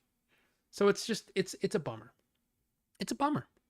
Which, again, that's kind of why I'm like, dude, next movie, don't put it out digitally for a while. Wait till we send the Blu-rays out, then do the digital. That way we don't have that. And sure, there's going to be people that are going to rip it, and it may get online, sure. But at least it's going to be harder, make it a little harder on them. I don't know. I just feel like there's some people that they don't realize what they're doing. They don't realize how much that hurts. Not just, I mean, it hurts our feelings, but it also hurts, the pocketbook a little bit too. It's just a bummer, And again, we're talking about, with me, really all I was at was most of the time, or most of it was just time. Billy's out. Billy and Jay, both of them, are out incredible amount of dollars. I don't know how much. It's none of my business. But I just know that they were paying for stuff for months and months and months, and I believe he's still paying his credit card off. So it's a thing. That's why we want to try to do this next one differently. But we'll see. We'll see how it goes. And you don't have to re-edit the video, Vinny. Damn it. Dreamcast is my all-time favorite console. I got one. I got one right up there. In this here closet. I got one. Dreamcast was the best console until we learned to mod the Wii and Wii U. Well, yeah. I never did that. In fact, I had a Wii for a very short amount of time. We let my sister-in-law buy it, or borrow it, and she broke it. And we never bought a replacement. So, thank you to who gifted me. Griff Tansky. Welcome to the Order 42 members thing deal. But yes, that was Rufus. That was Rufus the Red. That was Rufus the Red who gifted that to you. So Griff, are you on the Discord? If you're on the Discord, which link should be coming, Nightbot, please. Nightbot, please. Discord link, Nightbot, please. Nightbot, wake up. Can you post the link to the Discord, please? Thank you. If you're not a member of the Discord channel, you should be, because a lot of the member stuff has to happen over there, because I can't, the main thing. Of course, you can use the emotes and stuff like that, and of course, you get thanks in the videos and all that kind of stuff. But the biggest thing is that we're doing a movie watch along thing, and we do one a month. You guys vote on the movie, and then we watch the movie on Discord. So get in the Discord, and if your name is different, let me know. DM me or whatever, and I can give you access to the member channels. Cool. All right. Cool. I want to try Buc-ee's. Oh man, it's so good. There's so much great stuff there, and I mean, so much of it is not good for you, like at all. But it is really, it's tasty stuff. It's not up here at all. I've never seen one, and I've been up and down the East Coast. Yeah, I don't think they're mostly in the South. So it's just a thing. Beaver Nuggets vape juice. I mean, there's actually, I don't remember exactly. You'll have to do some Google foo, or I can do some later. But there is a company that their whole shtick was cereal flavors. They had an Apple Jacks, they had a Captain Crunch, they had a Cinnamon Toast Crunch, they had Fruit Loops, Fruity Pebbles, which there is a difference, especially, you can tell the difference. And then one of them was a Corn Pops flavor. So I think you could probably do a Beaver Nuggets vape juice, and it could be kind of good. And yeah, you're right, Rufus. It was scummy that they were, and really what it was the digital codes being shared. I not only think that the digital codes were being shared, but I think that they were just putting it up on stuff like, what do you call it? Torrents.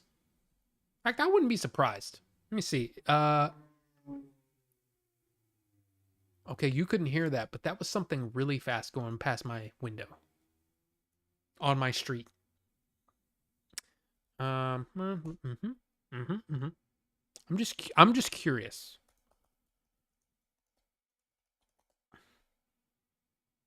Oh yeah.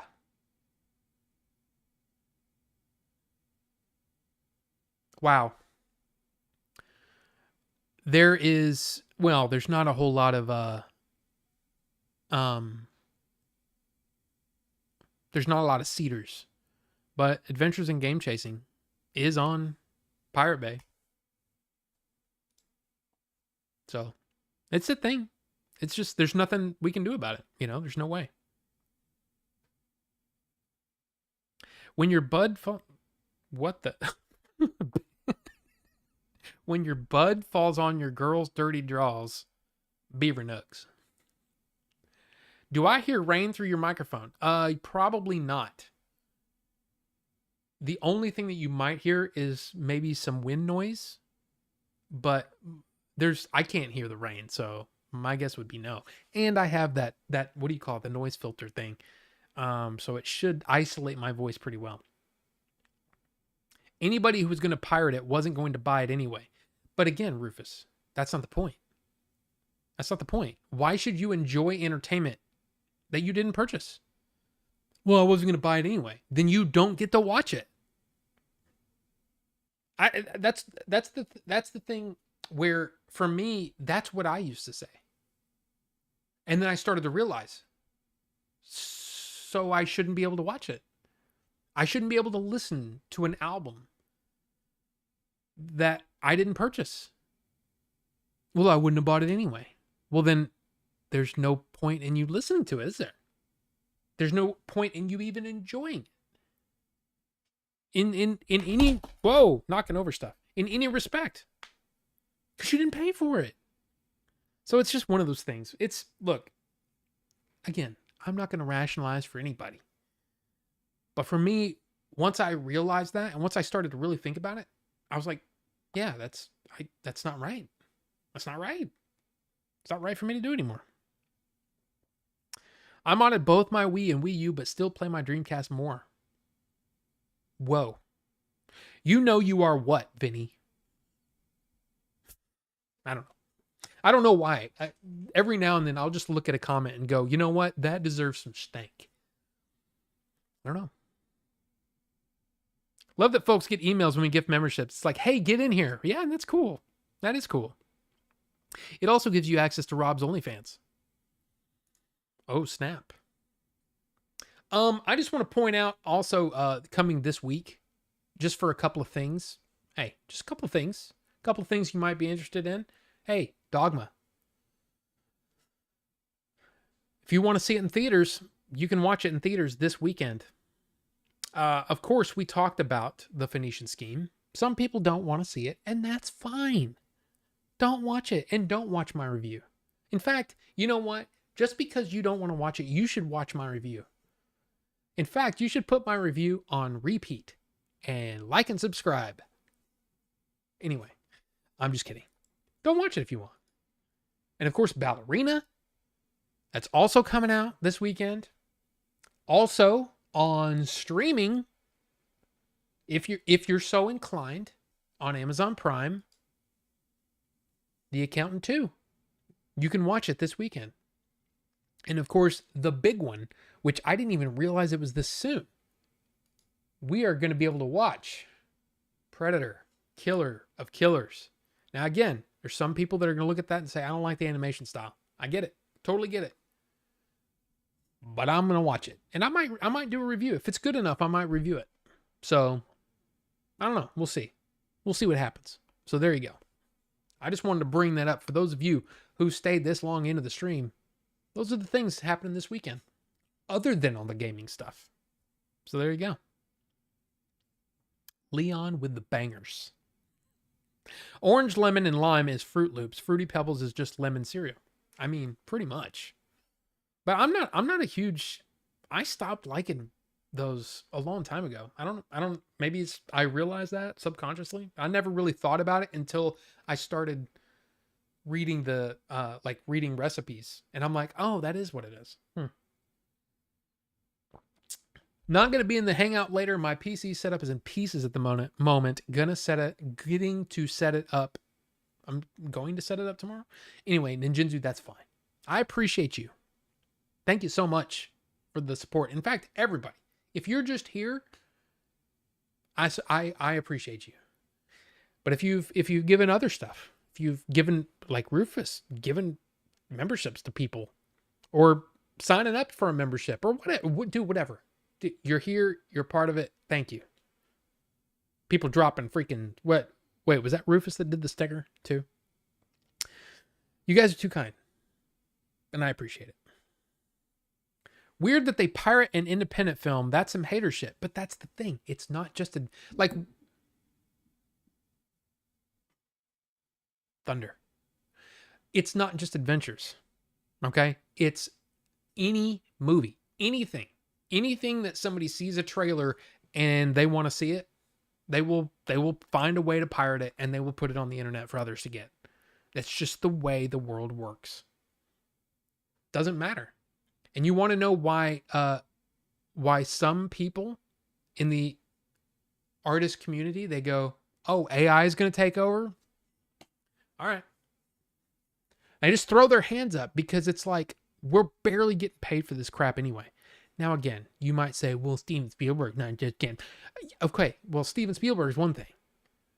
But these regular guys, anybody that's, working really, really hard behind the scenes to make that Steven Spielberg movie, they're not getting paid a lot. And sure, you can rationalize it. Well, that's just the studio I'm stealing from. No, because what happens is, if the studio isn't making money, they don't pay their people. Those people don't work. Then they have to strike. There's all sorts of things that pile on it. And you're not being part of a solution. You're being part of the problem. That's just the way that I look at it. Now, again, you can rationalize it. I'm not trying to be your dad. I'm not your damn dad. Okay, that's for sure. But that's how I look at it now. That's how I see it. And there could be some holes in that logic, but it works for me. And it makes me realize that, yeah, I should pay for things. I should pay for things. So, yeah. I want to know, have you ever heard the rain? Is that what I don't remember what that song is. I think that's it. And KP Senti, hello. Greetings from dinner.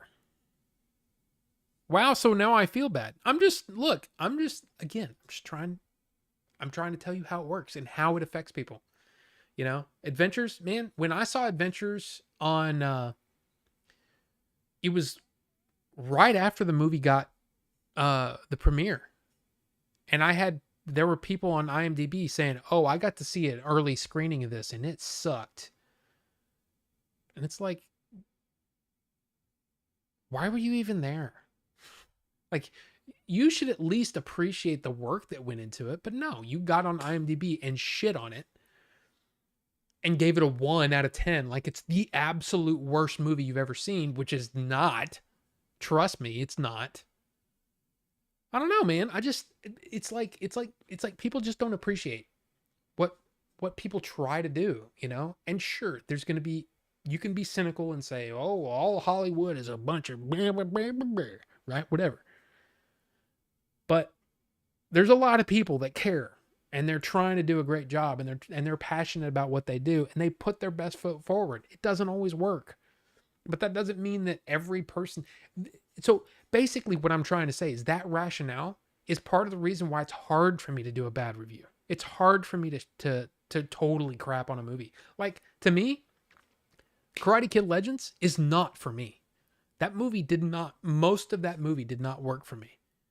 But I tried to highlight the positives because there's a lot of people that worked really hard to make that movie happen. And making movies is not easy. Getting it from, an absolute blank page to all of this happening on screen, a lot of work goes into that. Years of work. And for me to just go, that sucked, and I think everybody should be ashamed. It's like, I don't know, man. So when you watch a review of somebody else talking about a movie, think about that. Think about, it's not about the movies they love. It's the movies they don't like. How do they, it's, I don't know. I don't know. I don't know. I don't know. Culture is free, Rob. That's important. Piracy is trash, but poor folk deserve culture too. I used to be a big pirate. I buy things now and I'm happy to, but I used to not be able to, but was still a man of culture. Yes, but here's the thing. There's a lot of people. There's a lot of people, man, that don't think that way. And there are a lot of people who they're just entitled POS kind of people. They just act like the world revolves around them. They act like they deserve everything. And that's just the way it is. And they crap on things, and they give this a 1 out of 10. I don't know, man. I honestly don't think that you, in my opinion, if I could tell myself back in those days, hey, you really shouldn't be downloading that. Why? Because you didn't pay for it. So? I wasn't going to buy it anyway. Then you don't get to enjoy it. It would have taken, dude, trust me, it would have taken a lot of time to convince myself back then that it was wrong. Because it was the Wild West and everybody was crazy and look, boobies on the internet. You know what I mean? It was crazy. It was a crazy time. But now I just can't justify it anymore. So, I don't know. Check out Fathom events. Indiana Jones and the Last Crusade, June 14th, 15th, and 18th. Hey, that's big news. Fathom. Indiana Jones. Can you believe? Can you believe that? Get out of here. Can you believe that I saw this movie opening weekend? 1989. I was 13 years old. Of course you can. Look at me. Look at this old face. This old, decrepit face. But yeah, that's awesome. I think that's great. And I can almost guarantee you that my wife might want to go to that. Because, we both love this movie. Last Crusade's great. I'm just going to say I still like Raiders better. I know there's a lot of people that are like, no, Last Crusade's the best one. Not to me. Wow, so now I feel bad. I get it, though. I have friends in production and writing. I mean, again, you can rationalize it either way you want. But then if you feel entitled to anything, there should be things that we're entitled to. We're entitled to clean air. We're entitled to clean water. We're entitled to what? Affordable housing. We're entitled to,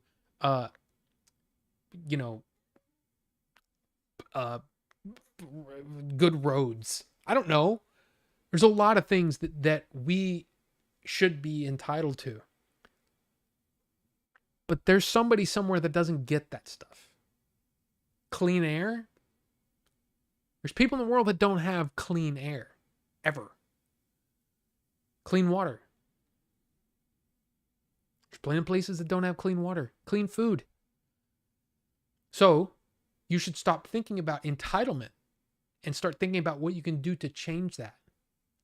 And you might go, well, there's just not much you can do. Well, what you can do is not take something that's not yours. I mean, that's part of it. What's something that you can do to make a positive impact on your community? You know, what's a way that you can, you know, I don't know. There's so many, like, what are your strengths? How can you take your strengths and make it into something that can do something positive? I look at this show. I mean, look, we goof around, we have a good time, whatever. But I'm trying to put positivity in the world, man. One person at a time. And if one person goes, wow, that's a good way to look at it. Or, hey, or just laugh, then I've done my job. I feel like I've been doing this for my whole life, you know? And now I get to do it on a scale that's available to the whole world, but, you know, only you select few know about it. But I mean, that's kind of how I look at it. That's just me. How do these planes in the sky pass the stars and not hit them? I mean, that's a good question. I mean, they're just dodging them perfectly. It's crazy. DB Cooper versus Sasquatch was way better. It's like how I didn't like the Great Gatsby movie, the one with modern music, but then I realized I hated the story. The movie execution was great. Well, I mean, criticism is not easy, right? And good criticism, you know, when you just say, "Oh, that sucked." Okay, what sucked about it? What didn't you like about it? And in talking about that, you can, and being able to verbalize what's good or bad, that to me is a skill. And that takes work, takes effort, you know? But then there's some movies where you're like, should I go watch the new Crow movie? I wouldn't waste your time. As much as I hate, because I mean, again, I'm a huge fan of Bill Skarsgård. I love that guy. That movie was not good.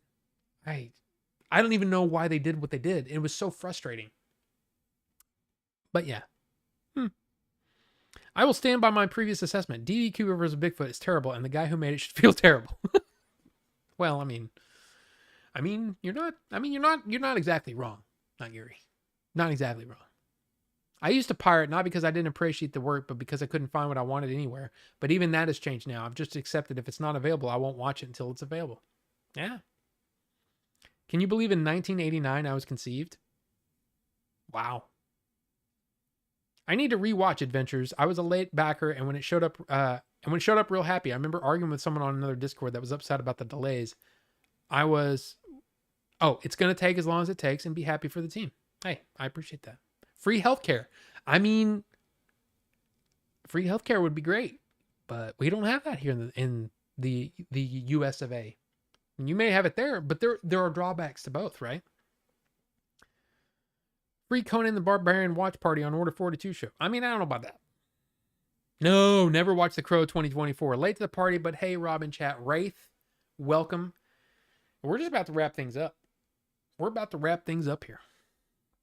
But we're going to head over to the Discord. If you guys are interested, I'm going to go ahead. I just jumped in there.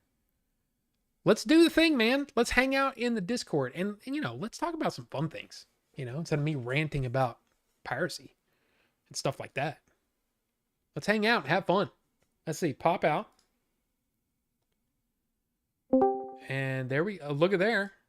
We already got Rufus the Red in here. Let me see. Bam, bam. And I'm still waiting for my Blu-ray of Adventure. At least I got gifted a DVD version. KP Senti. Did you also pre-order one of the seasons? Because if so, that may be why it's delayed. Because of the rise in, because I mean, remember, the Kickstarter was pre the pandemic, and now the pandemic basically screwed everybody because the shipping costs went out of control. So now everything has to be bundled together. So if that's why,